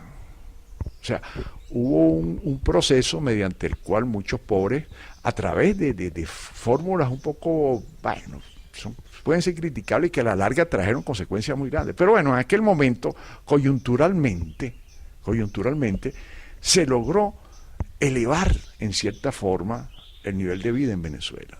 Pero claro, usted dice, bueno, pero ¿cómo se logra eso? Hay una explicación muy simple. En Venezuela, el ingreso petrolero es la clave de todo. Así como yo le dije a ustedes cuando empezamos a conversar que la educación se había logrado, todo ese proceso. Bueno, el fenómeno que se produce, por ejemplo, a partir del año 2002, 2003 en Venezuela, con relación al ingreso petrolero, genera algo nunca visto en cuanto a lo que significa ingreso petrolero. Entonces, ¿qué sucedió en Venezuela? Bueno, de un barril de petróleo que costaba $10, subió a $120. ¿Tú sabes lo que significa de $10 que valía a $120? Entonces, el costo en aquel momento, por ejemplo, para generar un barril de petróleo, bueno, podía estar en $3, $4. Hoy en día es mucho más, pero en aquella época podía estar en $3, $4. Entonces eso significaba un excedente de 100 y pico de ganancia por encima de dólares sobre cada barril. Imagínate el cerro de dinero. Entre el año 2002 y el año 2011, Venezuela tuvo ingresos en el orden de 1.200.000 millones de dólares. O sea, es una cifra que tú no te la puedes imaginar que, o sea, no cabe en la calculadora. Es decir, ¿tú sabes lo que significa 1.200.000 millones de dólares. ¿Ah? Eso es una cosa que ningún país, claro, a excepción de los países árabes, a lo mejor los Estados Unidos con el producto que tiene, la Comunidad Económica Europea, pues sí, más o menos, ellos pueden tenerlo superior a Venezuela. Pero yo me refiero a estos países, vamos a llamarlo del tercer mundo, pues. Estos países que están en eso que llaman, que tienen ya 40 años llamándolo vías de desarrollo, pero que ni es desarrollo ni es vía. Entonces, eso es una cifra astronómica, eso eso no tiene punto de comparación, porque eso sería para tocar solamente un programa de esto, no podía dedicarlo al análisis de cómo se gastó y en qué se gastó ese dinero. Pues es una cosa monstruosa por lo que se hizo. Pero si nos referimos entonces al nivel al mejoramiento de la calidad de vida, pues lógicamente que tenía que haber un mejoramiento de la calidad de vida. Te voy a poner un solo ejemplo para que tú veas que a veces las mejores ideas pueden ser perversas en el fondo, pueden tener un grado de perversidad. Mira, en Venezuela se creó un sistema de control de cambio muy estricto en el año 2002, 2003, sí, 2003, por ahí fue. Entonces, el Estado es el único que te podía suministrar. Antes tú podías comprar dólares, como aquí en Colombia, tú vas a cualquier sitio y compras dólares, o cambias dólares, en cualquier casa de cambio, en cualquier lado hay eso, allá no. Entonces, ya el Estado creó un sistema mediante el cual, si tú querías dólares, tú tenías que llenar unas carpetas de este tamaño, y llenar esas carpetas con una cantidad de datos. ¿Y qué vas a hacer tú con esos dólares? ¿Y en qué los vas a gastar? ¿Y cómo los vas a gastar? ¿Y qué los vas a hacer? ¿Y en qué no sé qué? Bueno, llenabas 3 carpetas, las llevabas, y entonces, bueno, te decían, bueno, usted tiene derecho a $500, tiene 500 dólares. Pero se creó un sistema muy perverso. ¿Por qué? Bueno, porque había una cosa que se empezó a llamar los viajeros alegres. ¿Qué se llaman los viajeros alegres? El Estado, dentro de todo ese esquema que creó de controles, dejó unas puertas abiertas. ¿Para qué? Para la corrupción. Dentro de esas puertas abiertas para la corrupción, porque ahí donde hubo el mayor volumen de corrupción en Venezuela fue a través del control de cambio. Ahí eso fue una cosa desastrosa, los millones, todo eso se fue por ahí. Eso esa corrupción permeó hacia el pueblo. ¿Cómo permeó hacia el pueblo? Mira, yo, por ejemplo, salía de Venezuela y yo tenía derecho una vez al año, no, al principio eran 3 veces al año, después 2 veces al año, después una vez al año y después ninguna vez al año. O sea, así fue el proceso, ¿no? El proceso de deterioro. Pero yo tenía derecho. Ajá, exactamente. Pues a medida que se iba acabando el billete, se iba cerrando la posibilidad. Entonces, ¿qué sucedía? Mira, yo iba a salir de Venezuela, entonces yo iba y llenaba mis planillas, una cantidad de requisitos, una cantidad de cuestiones, yo iba y las llevaba al banco, el banco las estudiaba. Sí, mire, usted tiene derecho a $4.000. Entonces me daban $4.000, por ponerte un poco, hubo un momento en que eran 6, después eran 4, después eran 3, después eran 2, ok, pero vamos a poner $4.000, pero $4.000 al cambio oficial. ¿Qué significa cambio oficial? Bueno, te voy a poner el ejemplo. El cambio oficial está en aquella época, vamos a decir, $80, por ejemplo. Pero el mercado negro está en 300. Entonces, si yo tengo acceso a $1.80 y yo lo llevo después a 300, pues eso no es el mejor negocio del mundo, sin esfuerzo de ninguna naturaleza. Pero yo, para poder hacer eso, para poder obtener ese dinero, yo tenía que salir del país, ¿me entiendes? No era que me lo iban a dar dentro del país, yo tenía que salir del país, presentar pasajes, toda una cantidad de cosas. Bueno, pero como la mente del hombre siempre está dentro del esquema de la corrupción y la perversión, ¿verdad? Bueno, hay individuos que dijeron, bueno, pero porque vamos a hacer esta en un negocio, vamos a aprovechar esta mantequillota para hacer plata. Entonces, mira, fulano, sí, mira, tú alguna vez has ido un ejemplo, pues tú has ido a Santo Domingo o a Panamá, o has ido aunque sea a Cúcuta, pues. No, yo nunca he ido por ahí. ¿Tú tienes pasaporte? No, yo no tengo pasaporte. Bueno, vamos a hacer lo siguiente, yo te voy a sacar el pasaporte, yo te voy a pagar el pasaje, yo te voy a pagar el hotel, yo te voy a pagar todo eso. Y entonces llenaban un avión, fíjate, estoy hablando de ir a Panamá, ¿no? Un avión a Panamá con 60, 70 pasajeros. Todo financiado por un individuo, por 2 o por 3, una compañía, tú sabes, esa para hacer negocio. Y los tipos llegaban a Panamá entonces él recibía los $4.000. De esos $4.000 le pagaba el pasaje, le daba por aquí, le daba allá, le daba la comida y le decía, toma $200 para ti. Y a él le quedaba todo lo demás. ¿Me explico? Aquí él iba, conocía Panamá, comía, paseaba, con $200 la pasaba bien, pero había un vivo que era el que se llevaba gente que nunca en su vida, a lo mejor no había ido ni a la esquina, pues. Y así cayeron muchos cautos. No es que no caían en nada, porque no le estaban robando nada. Lo único que estaban era aprovechándose de una circunstancia, ¿me entiendes?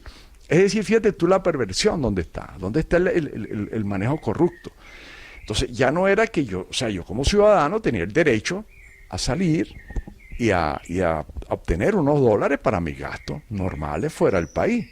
Ah, no, pero entonces esto se transformó en un negocio, eso eran miles y miles de personas haciendo eso. Estamos hablando de hace, ¿qué? 10 años atrás. ¿Hasta cuándo duró eso? Mira, eso duró hasta hace más o menos unos 5 años. La otra era lo de los familiares fuera del país. Te explico, un individuo, por ejemplo, que llegaba, colombiano, un ejemplo, un colombiano en Venezuela, él lo único que tenía que hacer era presentar las partidas de nacimiento y demostrar que él tenía aquí su mamá, su papá, su tío, y por cada una de esas personas le daban $300. Por cada una de esas personas, a ese precio. Bueno, chicos, habían, así como ahorita hay colas para comprar comida, en aquella época las primeras colas que se hicieron en Venezuela eran colas como de aquí a la esquina, en unas casas que se ocupaban de manejar eso. Esa cuestión de las remesas que mandaban de allá para acá, pero realmente no llegan en ninguna parte, porque eso daba la vuelta y volvía acá en el mismo bolsillo del tipo que estaba aparentando que le estaba mandando para acá, para por ejemplo, para Colombia o para cualquier país. Eso es una forma de regalar dinero y de tener a la gente comprado con eso y drogado, porque es una forma de drogarle al individuo la mente de manera tal que ahí todo el mundo comió. Ah, pero ahora se comen se comieron las maduras, ¿verdad? Ahora se está comiendo las verdes.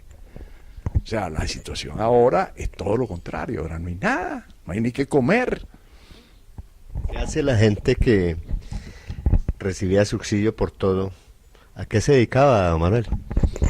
Bueno, la vacancia, chicos, eso es un fenómeno mundial y antiguo, ¿no? Yo creo que la vacancia y la prostitución son las cosas más antiguas que ha habido en el mundo. Pero en realidad esa gente podía hacer que hiciese algo, pero terminaban haciendo nada. Y lo que estaban era pendiente de que lo llamara al partido para ir a hacer bulto en las manifestaciones o para ir a apoyar, lógicamente. Y pues le regalaban un kit. ¿Sabes lo que es un kit? En Venezuela se llamaba un kit. Era que le daban la comida, una camisa, una franela, por lo que nosotros llamamos una franela. Le daban una botella de agua, una botella de ron. Ese era el kit para ir a la manifestación. ¿Y plata? Sí. Había algunos casos sí le daban algo de dinero. Y ahora no. Y ahora hoy le darán un vaso de agua, una botellita de agua. Pero cuando había billete, el individuo iba a las manifestaciones y toma. Y le daban plata. Entonces, mira, eso en Venezuela, ese es el problema. Mira, el problema más grave que tiene Venezuela hoy en día es la ruptura del tejido social. Porque eso rompe el tejido social. Porque si tú haces una sociedad de vagos, si tú haces una sociedad de gente que no se preocupa realmente por trabajar, yo no quiero decir que todos los venezolanos tengan, no, eso no es una minoría, pero pesa dentro de una sociedad que haya unos grupos que viven del cuento y viven de lo que regala el Estado y viven todo eso. Eso es lo que ha habido en Venezuela. Entonces, ¿qué es lo que pasa hoy en día? Que hoy en día eso ya no lo hay. Mucha de esa gente ya no tiene, o sea, le dan un bono, sí, pero es que, ¿cómo da el bono el Estado? Eso es otra cosa que hay que explicar. En aquella época no, en aquella época era la cuestión, había dólares y había posibilidad de tener dólares. Hoy en día no hay dólares, ni hay nada. Entonces, el Estado se encuentra, vamos a decir, el gobierno se encuentra en una situación constreñido a no tener la liquidez para poder cumplir con todos esos compromisos que tienen, ¿entiendes? Esos compromisos que vienen, muchos los han ido poco a poco eliminando, pero los mantienen todavía muchos de esos compromisos, aparte de que eso les mantiene a ellos su clientela política la manejan así. Entonces, ¿qué hizo el gobierno? Eliminó la ley del Banco Central de Venezuela, mediante la cual el banco es autónomo y el Banco Central de Venezuela no permite la emisión de dinero que no esté respaldado por producción, dólares o lo que sea. Entonces llegó un momento en que en Venezuela se empezó a producir más bolívares que lo que ingresaba por concepto de equivalente en dólares para respaldar eso.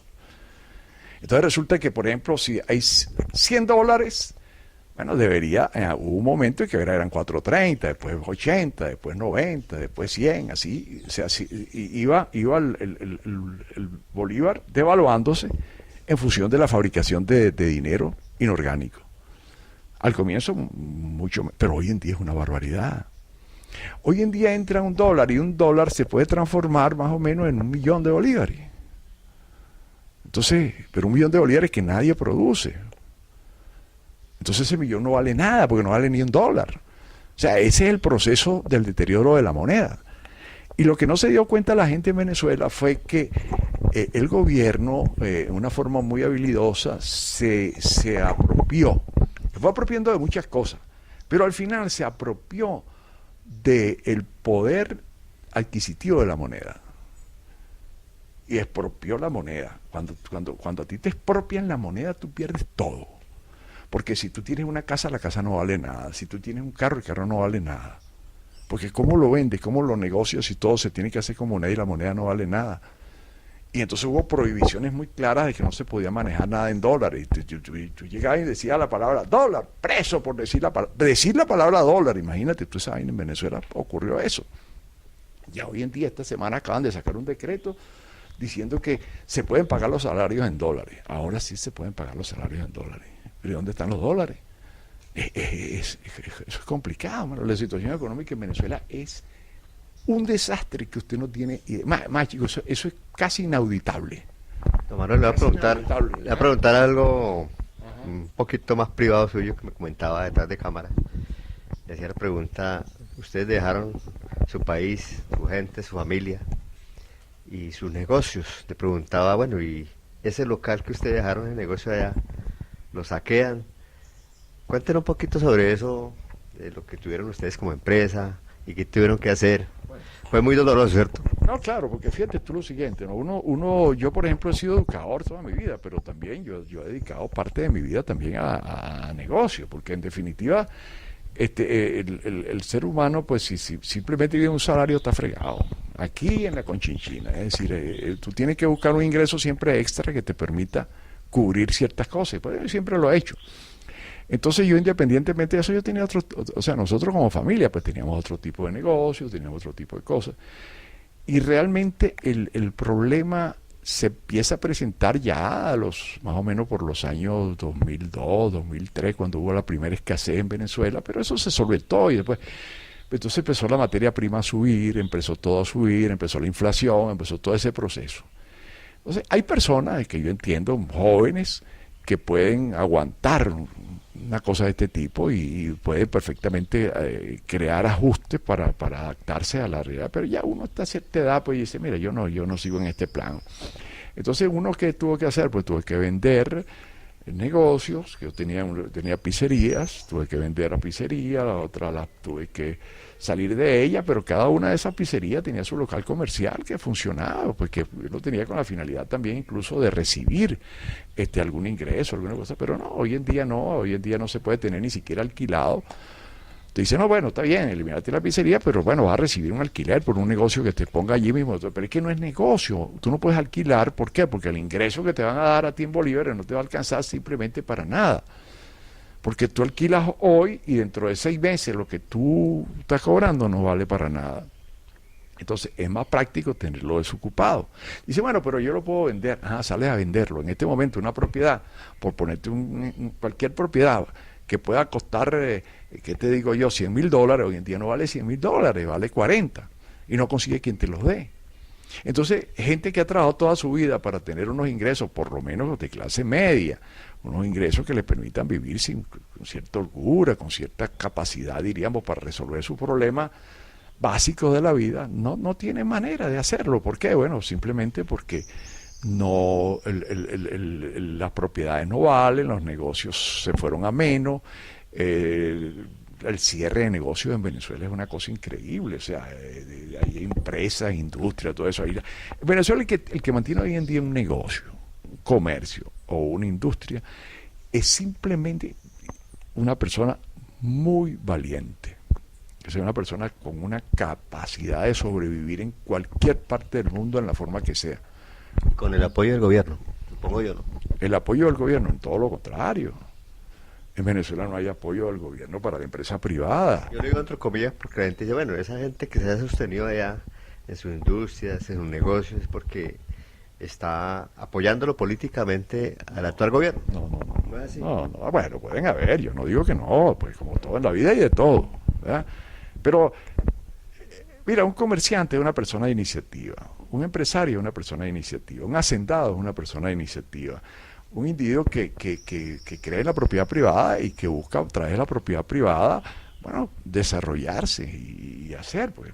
Pero entonces resulta que si llega un gobierno donde llega aquí y te ve que tú tienes una finca más o menos buena, entonces dice, no, esta es la finca, papá, entonces vienen, reúnen 20 o 30 tipos de esos que están cobrando las cosas, los bonos, entonces, y lo ponen, mira, ahora esta finca que la vamos a repartir, y entonces hacen un comité, lo colocan al frente y ponen una bandera ahí, frente a la hacienda te colocan la bandera, ¿no? Entonces ahí se van reuniendo todos, hasta que llega un día en que se meten a la finca, la invaden, entonces viene la policía, la Guardia Nacional y te saca a ti con todos los corotos que tienes adentro de tu casa y te dejan fuera. Eso pasa en Venezuela. Es decir, tú puedes tener una finca muy bonita y produciendo, no es que la tienes ahí llena de montes, no, es produciendo. Mientras más bonita esté y más produce, más se enamoran de ella.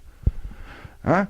Entonces, va al año, mira, se comieron las vacas, destruyeron los potreros, acabaron con lo que había allí y eso está en estado total de ruina. ¿Cuántos fondos hay en Venezuela en esa forma? Yo calculo que más o menos hay fondos expropiados, invadidos, no grandes fondos, sino fondos medios, vamos a decir así. Bueno, yo calculo que deben haber más o menos como unos 5.000 de fondos. Ahora, imagínate, una economía débil desde el punto de vista agrícola, como ha sido la economía venezolana, y tú agarras 5.000 predios que están produciendo y los expropias y los destruye, y hoy en día entonces no producen nada. Entonces no hay comida. ¿Por qué no hay comida? Porque no hay estímulo. Como no hay estímulo para trabajar, no hay estímulo para estudiar, no hay estímulo para producir. O sea, yo soy productor, por ejemplo, de cacao, por ponerte un ejemplo. Un productor de cacao. Cacao venezolano, un cacao de calidad, reconocido mundialmente por la fama que tiene el cacao venezolano, por la calidad del cacao. Entonces un cacao venezolano siempre era muy bien pago a nivel internacional. Pero entonces resulta que el gobierno crea la función, no sé qué, hay que poner unos nombres inmensos, ¿no? Entonces resulta que si tú eres productor de cacao, al único que tú le puedes vender el cacao es al gobierno que te lo va a comprar. O sea, tú no puedes hacer como era antes, que tú tienes un comerciante mayorista y tú le vendías ese cacao, él te lo pagaba de acuerdo a los precios del mercado internacional y entonces tú recibías un dinero más o menos. No. Ellos te dicen a ti, mire, ese cacao, vamos a poner en el mercado internacional, por decirte una cifra, está en $20, el saco, lo que sea. No, entonces ellos te dicen a ti, no, eso está en $5. Entonces, tú vas a producir en $5. Entonces, ¿qué haces? Bueno, el mercado negro empieza a salir escondido. Entonces, para salir por las trochas y salir por distintos lugares, pero entonces tú tienes que crear toda una red de corrupción y de perversión. Entonces, ahí come el Guardia Nacional, ahí come el policía, ahí come el alcalde, ahí come todo el mundo. ¿Por qué? Bueno, porque eso se va por los caminos negros, por las vías, por las trochas, como dicen aquí en Colombia. Se va por las trochas. Entonces, la producción venezolana, muchas de ellas se dio por las trochas. El café pasó lo mismo, el cacao pasó lo mismo, el pescado pasó lo mismo, la ganadería ocurrió lo mismo. Entonces, ¿quién se va a estimular a producir en un país donde usted no puede poner el precio de mercado a las cosas, sino que el precio se lo establece porque es el precio justo? ¿Y cuál es el precio justo? Es una palabra que es muy ambigua, porque precio justo, pero precio justo ¿para quién? O sea, pues yo digo, a mí producir un kilo de papa me cuesta, por decirte algo, 20 pesos, y entonces tú me obligas a venderlo en 10 y yo lo voy a producir. No lo voy a producir nunca, y eso es lo que está pasando en Venezuela. Bueno, Manuel, muy interesante todos estos temas, se nos quedarán muchas preguntas. le pregunté y iniciamos esta conversación, esta entrevista, con uno de los pilares más fuertes que es la educación. Ya para concluir, don Manuel, y agradeciéndolo mucho y a todos los colombianos que nos van a ver a través de estos medios y de estas redes sociales, de conocer un poquito de un ciudadano venezolano que vivió y ha vivido mucho tiempo, ha venido a Colombia. Una pregunta para, digamos, concluir ya. Eh, ¿Cómo ve actualmente la posición de Venezuela? ¿Hacia dónde va? ¿Cuándo aguanta, hasta cuándo aguanta Venezuela con esta situación crítica de el cerco que le está haciendo a nivel internacional a otros países? ¿Puede haber un conflicto interno o puede haber un conflicto entre los otros países? ¿Puede suceder eso, don Manuel? Mira, la situación es bastante compleja, ¿no? Porque desde el punto de vista, diríamos, económico, Venezuela realmente es un país inviable. O sea, lo que estamos hablando, la economía del país es inviable en este momento, a menos que no haya un cambio. Y para que exista un cambio en la economía, pues se necesita cambiar ciertos patrones de aceptación de lo que es el mercado, de lo que es la venta, y eso en Venezuela no existe. En Venezuela no se maneja la economía por el mercado, se maneja la economía por los caprichos del gobernante. Entonces, eso condujo a esta destrucción económica. O sea, si nosotros entramos en ese aspecto, Venezuela, desde el punto de vista económico, no es viable. Ahora bien, desde el punto de vista político, no hay gobernabilidad. O sea, Venezuela es un país donde no hay gobernabilidad. Es decir, allá existe, vamos a decir, una anarquía total donde todo el mundo hace lo que le viene en gana. Es un país anárquico completamente, donde el Estado prácticamente entra en lo que podía ser calificado como un Estado fallido, porque no hay, el Estado no te garantiza a ti la educación, no te garantiza la salud, no te garantiza la seguridad, no te garantiza nada. Y todo eso está en la Constitución, porque en Venezuela hicieron una Constitución en el 99, la Constitución bolivariana chavista, donde tú tienes derecho a todo, a la comida, a la salud, a la educación, todo eso, eso está en la Constitución, esa es letra muerta allí en la Constitución. Entonces, todo ese panorama social, económico, político de ingobernabilidad, todo eso trajo como consecuencia una crisis, que es la crisis que estamos viviendo en este momento. Pero aparte de eso, entonces se empieza a crear todo un proceso mediante el cual el gobierno pretende perpetuarse aún en contra de la voluntad de la mayoría de los venezolanos que quieren otra cosa. Ellos tuvieron su mayoría al comienzo, tuvieron su gente al comienzo, y todavía ellos, en este momento, acaban de hacer una encuesta ahorita, la última encuesta que es de antier o de ayer. Bueno, el apoyo al presidente encargado Guaidó está más o menos en el orden del 90%, y el apoyo del venezolano a Maduro está en el orden del 3 o el 4%. O sea, eso es un desbalance, es una cosa desde el punto de vista, diríamos, del manejo de las cifras que no tiene ningún sentido.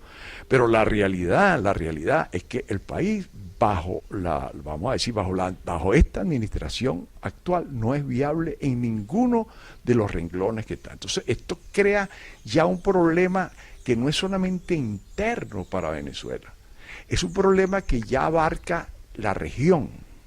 O sea, ya el problema se vino a Colombia, que es el país más cercano. O sea, la hermandad de fronteras que tenemos lo tiene Brasil, lo tienen las islas del Caribe, Panamá, Miami. Bueno, para allá es un poco más lejana la cosa, pero aquí, sobre todo Colombia y Brasil, que estamos tan cerca, o sea, pegados allí, bueno, la presión, vamos a decir, esa fuerza de migración que llega con todas esas características muy buenas por un lado, regular por otras, pero muy malas también por otras, ha generado un problema a Colombia muy grave, como se lo está generando a Brasil, como se lo ha generado a otras partes. O sea que ahí, entonces mira, ya eso se hace insoportable. Es un gobierno impresentable. Entonces, ¿qué tienen que buscar una salida? Mira, la salida lógica es una salida democrática. O sea, la salida lógica a un problema de esta naturaleza. Pero ¿dónde está la cuestión? ¿Por qué en Venezuela, por ejemplo, hay dos presidentes? Tú dices, bueno, hay dos presidentes en este momento. Hay dos presidentes, ¿por qué? Bueno, es una cuestión que hay que explicarla claramente para que la gente la entienda. Mira, Aquí, en Venezuela se hicieron unas elecciones en mayo del año pasado. Esas elecciones las gana, entre comillas, las gana el señor Maduro. Pero ¿cuál es el problema? ¿Quién convoca las elecciones? Las elecciones tenían que ser convocadas bajo los preceptos, de la Constitución. Tenían que ser convocadas con todas las normativas establecidas, con un Consejo Electoral realmente imparcial, con todos los elementos que se necesitan. Y eso no se hizo así. La convocatoria fue ilegítima, fuera de tiempo, o sea, con una cantidad de elementos que realmente hacen cualquier elección irritada, o sea, sin ningún valor. No fue reconocida de esa manera por el venezolano, pues el venezolano, hubo una abstención en Venezuela, además el 80% de venezolanos no fueron a votar. Los países no reconocieron esa elección. Entonces, ¿qué significaba? Que Maduro fue electo presidente, pero no era presidente. Él podía seguir presidente porque tenía un mandato de las otras elecciones anteriores, pero de esta elección que arrancaba el día 10 de enero, él no tiene el mandato, porque no es reconocido ni por el pueblo, ni por la Asamblea Nacional, que es la única que tiene validez legítima, ni por los gobiernos del mundo. Bueno, habrán algunos gobiernos, pero la mayoría de los gobiernos no reconocen esa elección. ¿Qué es lo que se le pedía a Maduro? Señora, haga unas elecciones nuevas, vamos a decir, con el apoyo técnico y decente de los gobiernos especializados en el mundo, de los organismos internacionales, para que sea una elección aceptada tanto por el país como por los organismos internacionales y por los países. Ellos no aceptan eso, ellos quieren mantener esa ilegitimidad. Entonces, ¿dónde se presenta el problema? El día 10, Maduro pierde lo que se llama la legitimidad de origen. ¿Cuál es la legitimidad de origen? La que se recibe por el mandato popular a través de las elecciones. Entonces, él queda fuera y hay un vacío. ¿Qué es lo que sucede? La Constitución, el artículo 333, establece que cuando se produce eso, de alguna forma tiene que llenarse, aunque el hecho concreto de lo que ocurrió ahí realmente no está tipificado claramente, pero se puede a llevar un poco por analogía a que hay que llenar el espacio. ¿Quién es el único que lo puede llenar? La Asamblea, que es lo único legítimo. Entonces establecen que se tiene que nombrar como presidente al presidente de la Asamblea Nacional. Quien ejerce en ese momento, quien le tocó ejercer la presidencia de la Asamblea Nacional, es al señor Juan Guaidó. Y Juan Guaidó entonces asume la presidencia de la Asamblea Nacional y asume la encargaduría, mientras se busca una salida de una transición y se hacen unas elecciones. Pero lógicamente eso está en la teoría, porque el poder fáctico lo sigue teniendo Maduro, porque él tiene el territorio, tiene las armas, tiene el poder, bueno, como se puede ver en todas las formas. Entonces, ¿qué es lo que tiene el señor Guaidó? Bueno, el señor Guaidó tiene la legitimidad, pero no tiene el poder real. El poder real lo sigue teniendo Maduro. Entonces, ahí hay un conflicto entre dos poderes. El poder legítimo, que está representado de acuerdo con todos los ordenamientos legales por Guaidó, y el poder fáctico, que en definitiva, ¿qué lo da? ¿Qué es lo que sostiene ese poder? El poder de las armas. O sea, yo puedo tener todas las leyes que me den la razón, pero si no tengo ametralladoras, no tengo cañones, no tengo aviones, yo no puedo hacer que esta legalidad, esta legitimidad funcione. Entonces, ¿qué es lo que hacen los países? Los países, en primer término, reconocen la legitimidad del señor Guaidó y desconocen a Maduro. Esos son pasos que los pueden dar. Y en definitiva es lo que se ha venido haciendo. Entonces se va haciendo un cerco económico, se va haciendo un cerco un cerco financiero, que es una cosa bastante delicada para cualquier país. El cerco financiero en venezolano entra en vigencia realmente en el mes de abril. Todavía hay ciertos juegos que le permite, pero ya en el mes de abril en Venezuela entra en un cerco financiero donde a Venezuela no le va a entrar $1 por ninguna parte, por lo menos al gobierno de Maduro. El dinero va a ir a un fondo creado por Guaidó. Es una cosa bastante rara, ¿no? O sea, que el dinero que produce el petróleo, por lo menos el petróleo de los Estados Unidos, que es el único dinero cash, como dicen, en efectivo que entra a Venezuela, que todo lo demás son deudas y paga deudas y paga deudas y paga deudas. Ese es otro programa interesante, ¿no? Esto es la economía petrolera. Entonces, ¿Qué sucede? Ese dinero va a un fondo determinado. Ya Guaidó le puso la mano a las empresas que están en los Estados Unidos, porque es otra cosa que vale la pena explicar. No es que el gobierno de Venezuela le vende el petróleo a los Estados Unidos, no es así. Son empresas venezolanas que están en territorio norteamericano, son empresas venezolanas que están en territorio venezolano que se llama Cisgo. Habían 4 refinerías y quedan 2. Son empresas que se rigen por las leyes norteamericanas, pero que pertenecen, el capital es venezolano, ¿me explico? Son propiedad de Venezuela. Eran 4 refinerías, esas 4 refinerías permitieron a Venezuela hasta hace muy poco tiempo, ya quedan 2 nada más, las otras 2 se vendieron, quedan 2 refinerías todavía, y eso permitió a Venezuela, hace más o menos unos 8 años atrás, ya habíamos logrado tener 18.000 estaciones de servicio en los Estados Unidos. 18.000 estaciones de servicio. Es decir, que Venezuela podía extraer el petróleo, llevarlo a la refinería y colocarlo en el tanque de gasolina. O sea, cerrar todo el circuito económico. Eso lo había logrado Venezuela en un proceso más o menos de 20 años. En este momento, eso está en Pico de Zamuro y lo que se está produciendo por allí son aproximadamente unos 400.000 barriles, de casi 1 millón de barriles que se estaba sacando para los Estados Unidos, ahorita se está llevando solamente 400.000 barriles. Claro, es plata, porque no es cualquier conchite mango, ¿no? 400.000 barriles siempre representa, pues póngalo usted multiplíqueme 400.000 todos los días, ponlo por muy barato en este momento, ten 46, pues multiplíquemelo por $46 para que usted vea el platal que entra. Pero resulta que ese dinero entraba. Ahora ese dinero va a un fondo especial que lo va a manejar el Guaidó, no el gobierno de... ¿Ves cómo es lo que es el cerco económico? O sea, eso es lo que es el cerco económico. O sea, es una cuestión, y eso nunca se ha dado. O sea, es un fenómeno que nunca se ha dado. De que haya un gobierno que tiene la legitimidad y consigue tener el poder económico. Este tiene el poder militar. O sea, es una cosa un poco complicada para poder entender todo. Ahora, la pregunta es, ¿se sostiene un gobierno que no tenga ingresos? Solamente con las armas. O sea, solo con el poder del billete se sostiene, o solamente con las armas. Yo creo que tiene que haber una combinación de ambas cosas.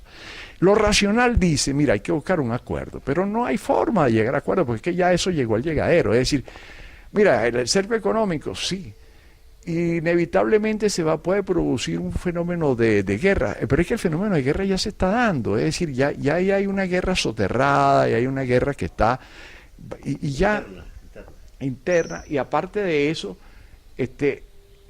hay una cosa que parece mentira, ¿no? Pero a quien más le interesa esa guerra es al gobierno de Maduro. ¿Por qué? Bueno, porque ellos saben perfectamente que ellos están perdidos. O sea, la cuestión de ellos es tiempo, es decir, pueden ganar tiempo, pueden ganar 2 meses, 3 meses, 4 meses, 5 meses, pero eso no va a pasar de ahí, eso no pasa de ahí, porque es imposible sostenerse. ¿Cómo se sostiene? No hay manera de sostenerse. ¿Qué se está buscando? Se está buscando una épica, se está buscando una epopeya, se está buscando un enfrentamiento con el imperio, se está buscando toda esa cantidad de cosas que puedan justificar un proceso mediante el cual Venezuela se pueda transformar en una especie de Siria en América. ¿Me entiendes? Con el apoyo de los chinos, con el apoyo de los rusos, con el apoyo del ELN, con el apoyo de Hezbollah, o sea, internacionalizar el conflicto. Ese es el gran peligro que tiene Venezuela en los momentos actuales. Entonces manejar eso, mira, eso no es fácil. Hay que ser muy inteligente porque hay que evitar justamente que se produzca ese fenómeno mediante el cual Venezuela se transforma en una especie de Siria, de una guerra loca, sin sentido, de matarse uno contra otro. Imagínate tú las consecuencias que puede tener eso para Colombia y para América. Eso lo saben los Estados Unidos, perfectamente está muy claro los Estados Unidos. Ellos van a ir apretando, sin necesidad de tener que hacer una invasión militar tipo Panamá. Eso no se va a dar nunca en Venezuela.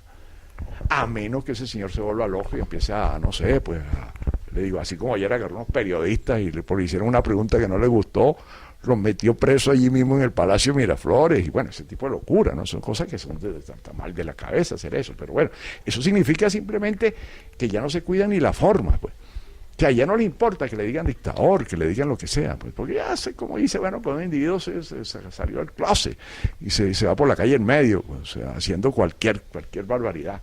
Bueno, eso es lo que hay ahí, una barbaridad total. Ahora, ¿qué va a suceder? Mira, el país sigue en un estado de deterioro, el país se sigue deteriorando. ¿Cuánto puede aguantar ese deterioro un país? No sé, hasta ahora nosotros hemos tenido la capacidad de soportar un deterioro bárbaro que, bueno, con una migración de 3 millones de personas fuera del país, con una economía por debajo del Producto Territorial Bruto menos de cero. Es decir, eso es una economía, ni siquiera una economía de guerra, pues la que vive Venezuela. Y te digo, y te hablo de economía porque es que los países se tienen que sostener en lo económico, no hay otra manera. Es decir, estoy hablando tontería por aquí, por allá, y esto, lo que cuánto hay, y aquí es como una familia. ¿Cómo se sostiene la familia? Tiene que haber quien produzca el dinero para comer y para vivir. Bueno, lo mismo pasa en Venezuela. Entonces, si en Venezuela no se produce ese cambio en la forma que sea lo más inteligente posible, puede terminar en una cuestión violenta, sí puede terminar. Ojalá que no sea eso, ojalá, yo no deseo la violencia, jamás en la vida, mire. La violencia es entrar en una guerra, es abrir una caja de Pandora, porque usted entra en la guerra, usted sabe cómo entra, pero usted no sabe cómo sale. Ahí está Siria. El ejemplo de Siria es un ejemplo que hay que tomarlo en consideración. ¿Qué es lo que es la guerra de Siria para entender lo que puede pasar allí? Una guerra de facciones, unos locos que dicen que ellos van a cambiar el mundo, que el que no piensa como ellos, el otro que dice otra cosa, entonces lo apoyan los rusos a uno, el otro lo apoya los Estados Unidos y así sucesivamente. Mira, esto a nivel de acá no le conviene a nadie. Manuel, Ni a Colombia ni le conviene a nadie. ¿Eh? ¿qué recomendaciones le haría, por último, digamos, en resumen, en concreto, al gobierno colombiano, al gobierno venezolano y a los países aliados que están interviniendo, digamos, para poder que suceda rápidamente, termine este conflicto de Venezuela? Yo le recomendaría lo siguiente, fíjate bien. Quien realmente en Venezuela, parece una tontería lo que le voy a decir, pero mire, en Venezuela hay 3 países que son los que ejercen el poder sobre el gobierno de Venezuela. Cuba, Rusia y China. Si se busca un acuerdo que esos 3 países obliguen al gobierno de Maduro a ir a unas elecciones libres, el problema se resuelve.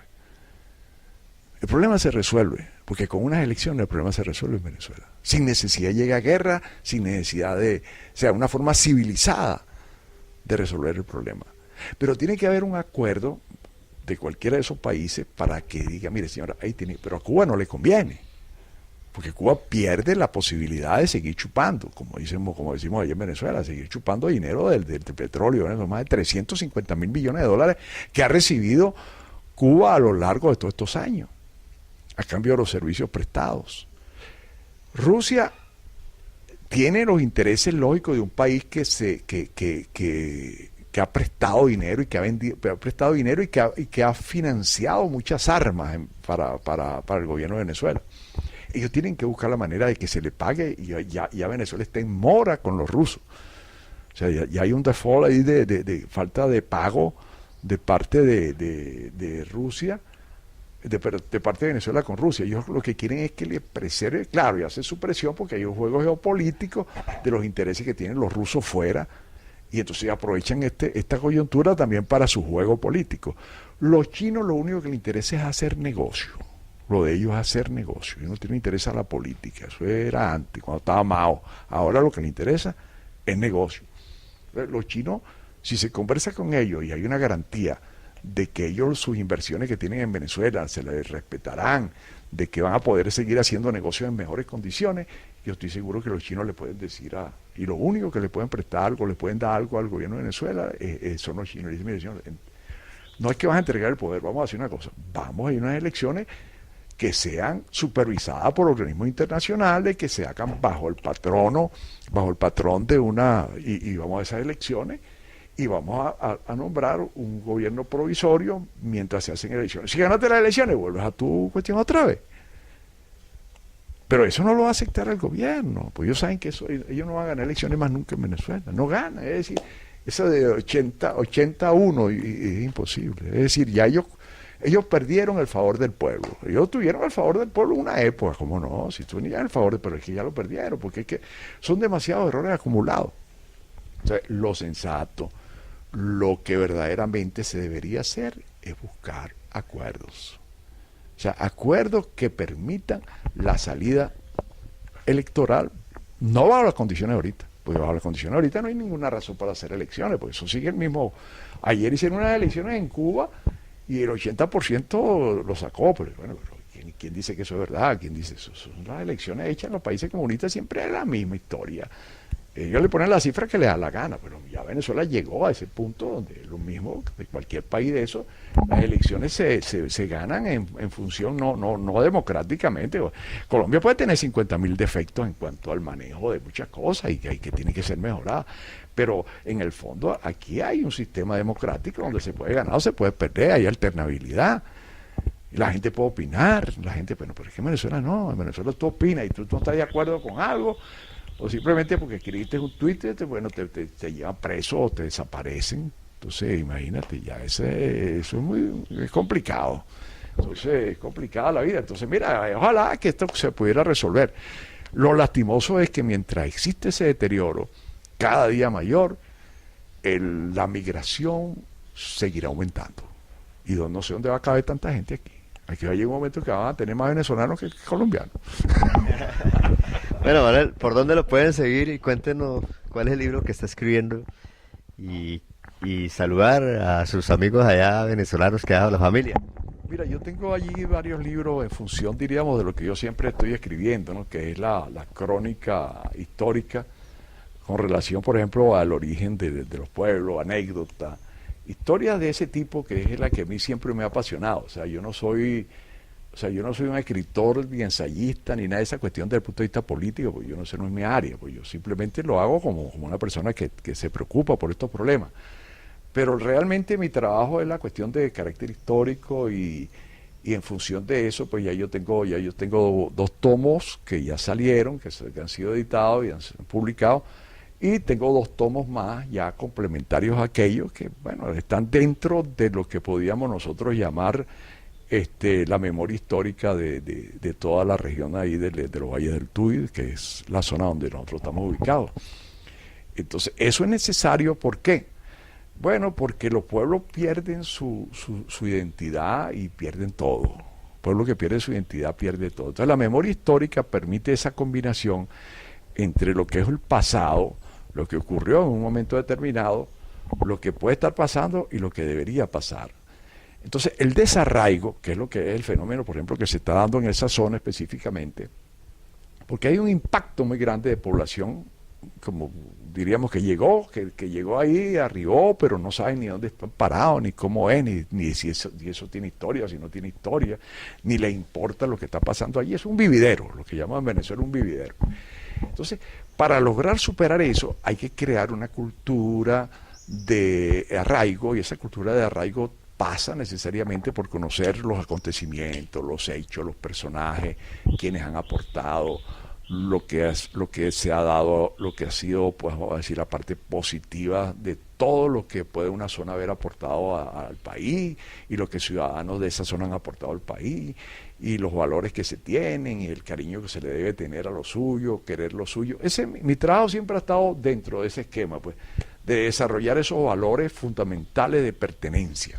Entonces, yo siempre he estado en eso, en la historia local. Yo creo mucho que la historia local, eso que los especialistas llaman la matria, que no es la patria, sino la matria, es fundamental para poder desarrollar en el individuo ese sentido de lo que tú eres y de lo que puedes ser. O sea, aquí, por ejemplo, en Colombia, a mí me veo cosas muy positivas, y disculpa que haga la acotación, ¿no? Muy positiva en ese sentido. Aquí hay elementos que se mantienen esa fuerza. Por ejemplo, el folclore. El folclore colombiano tiene mucha fuerza, tiene mucho valor, y cada región tiene su manera de manejar el folclore. Si tú vas a la costa, tú ves que allá hay un folclore con unas características determinadas y se mantiene. Y lógicamente salen versiones, vamos a llamar versiones nuevas de ese folclore, pero siempre conservando la raíz. Entonces eso es clave y fundamental para cualquier país, tener el orgullo de lo que es, de lo que ha sido. Porque si aquí no hay eso, nosotros terminamos pues simplemente importando cosas que no son nuestras. Que no es que sean malas, no, pueden ser muy buenas, pero no son nuestras. Es decir, el bambuco colombiano tiene sus características, tiene sus tonos, tiene sus cosas, y bueno, y eso se debe mantener. No quiere decir que no se pueda hacer una música inspirada en el bambuco, se pueda cambiar esto, pero la raíz está allí. Y hay que ir a la raíz. Entonces, el trabajo mío siempre ha sido ese, pues el trabajo mío ha sido siempre el buscar esa liga. Yo he hecho un trabajo también, lo que pasa es que está en proceso ahorita, ¿no? Entre la música, por ejemplo, la música de la costa con la música de Venezuela, la liga con ciertos elementos latinoamericanos. O sea, yo he tratado mucho de meterme en ese mundo del folclore también, trabajando un poco en cada una de esas cosas.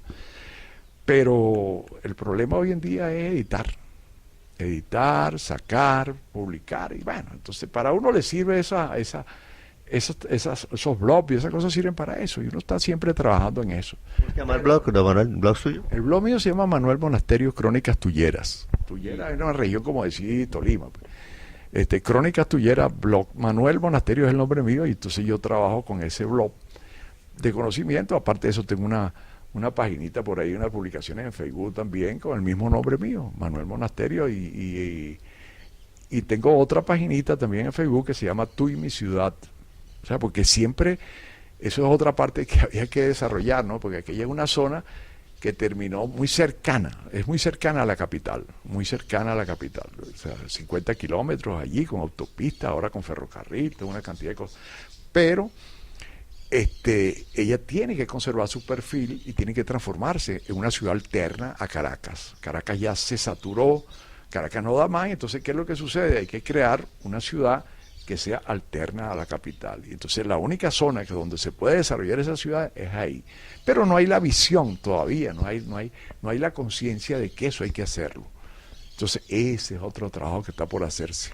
Manuel, ¿dónde puedo leer sus libros? O los que quieren ver el libro, ¿dónde lo puede conseguir? Puedes entrar en Google. Yo lo monté en Google, sí, en Google pones crónicas de Cuba, uno se llama específicamente Crónicas de Cuba, Crónicas Tulleras, Memorias de un pueblo que se nos fue. Esos son más o menos los textos que hay ahí montados. ¿Cuál piensa escribir próximamente? Bueno, de las memorias de un pueblo que se nos fue, lo que pasa es que yo saqué el tomo 1, entonces ahorita nos queda el tomo 2 que ya está prácticamente casi, puedo decir que está listo, pues. Y después yo creo que vendría otro, aparte de que, fíjate tú las cosas, ¿no? De tantas cosas que he escrito yo en Facebook, yo he estado pensando en hacer una cosa que se llame Crónicas de Facebook, porque son tantas las cosas que claro, que a lo mejor no tienen directamente que ver con la historia y la memoria histórica, pero sí tienen que ver con el problema que estamos viviendo en Venezuela. Es decir, yo me he ocupado más ahora de escribir sobre la vivencia diaria del problema, y entonces yo me doy cuenta, por ejemplo, qué sucede. Yo agarro, por ejemplo, ahorita y entro a la página y veo un escrito que lo hice en el año 2017 y me pongo a leerlo, ¿no? Y entonces yo pero esto tiene vigencia, esto es lo que están acabando de acordar en este momento, esto lo escribí yo hace 2 años, mira, si le hubieran parado hace 2 años a esto, a lo mejor, pero ¿quién le va a parar a una persona de pueblo o del interior? Nadie le para, mano. Entonces usted tiene que tener la figuración diríamos, de la gran prensa, de la gran cuestión, en que, bueno, usted ve que muchas veces ahí lo que hay es un vacío de idea, un vacío de pensamiento, un vacío de... Y lo que hay es un deseo muchas veces de figuración nada más. O sea, figuración que conduce a la nada, porque en definitiva, si un individuo se dedica exclusivamente a hacer un espectáculo, de la vida, a hacerla un espectáculo, y todo es un espectáculo, y todo es un show, y no tiene tiempo. Entonces yo pregunté, bueno, ¿y cuándo tiene tiempo para pensar? ¿Cuándo tiene tiempo para meditar? ¿Cuándo tiene tiempo para articular esas ideas y llevarlas a donde tienes que llevarlas? No hay. El caso mío es lo contrario. Yo en este paraíso donde me encuentro en este momento tengo tiempo de pensar, tengo tiempo de articular, tengo tiempo de ver cómo manejo las cosas, y no tengo el apremio aquel de que, bueno, de que tengo que ir porque la presión política, la presión de esto, la presión de lo otro. No, yo veo las cosas objetivamente y trato en lo posible de que lo que yo diga, bueno, a lo mejor puede que lo oiga, puede que no lo oiga. Eso no es el problema. El problema es que quede la constancia de lo que uno dice. Bueno, muchas gracias, don Manuel. Interesante. Esperamos que ojalá muchos internautas, cibernautas, que nos van a ver próximamente a través de nuestros canales de diferentes medios de comunicación, al cual vamos a hacer llegar este interesante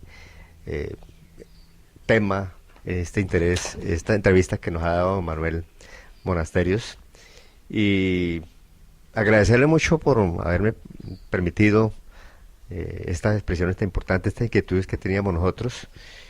Y siempre estamos a la orden, siempre estamos a la orden para cualquier cosa, pues, o sea, son muchos los temas realmente, uno se pone a buscar temas y son muchos los temas que tienen que ver con esta, porque es que mira, el problema de Colombia y Venezuela es como si fuésemos unos hermanos siameses, es decir, estamos ahí pegados y no hay manera que nos podamos separar. Si nos separamos, ¿qué va a pasar? Hay hermanos siameses que los han separado y entonces se muere este y después se muere este.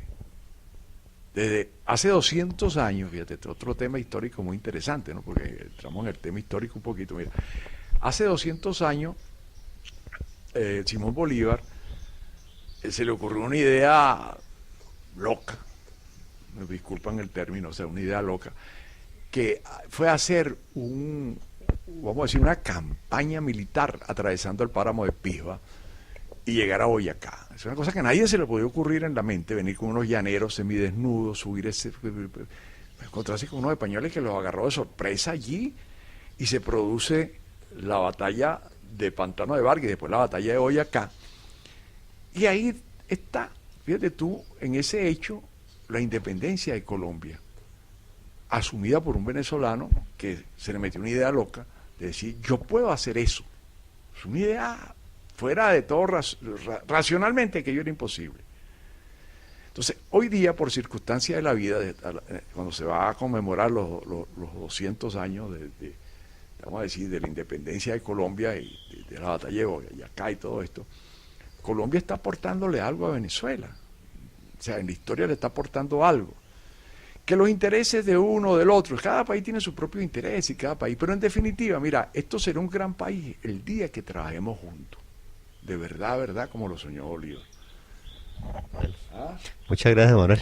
Sí, señor. Bien, entonces aquí hemos llegado al final de nuestro programa de Tú a Tú. Entonces esperamos que todos ustedes nos alleguen con sus comentarios, opiniones y poder continuando con otros temas de mucho interés en nuestro país, en nuestra ciudad. Muchas gracias.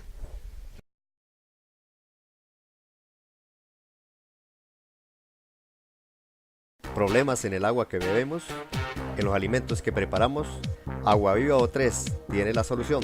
Con el sistema de doble acción, agua filtrada y purificada, le brinda agua de la mejor calidad, más pura y más conveniente para la salud. Ahorre dinero, toma una decisión más clara. A la hora de elaborar los alimentos, emplea el sistema más completo para cocinar con un mínimo de agua. Los alimentos se cocinan con sus vapores naturales. La comida luce mejor, sabe mejor y es mejor. Y obtenga más elementos nutritivos. Imagínese las posibilidades. Ahorre tiempo, energía y dinero. La decisión es suya. Tenga todo esto y mucho más mejorando la salud en Agua Viva O3. Porque la salud y la familia son factores más importantes en nuestras vidas.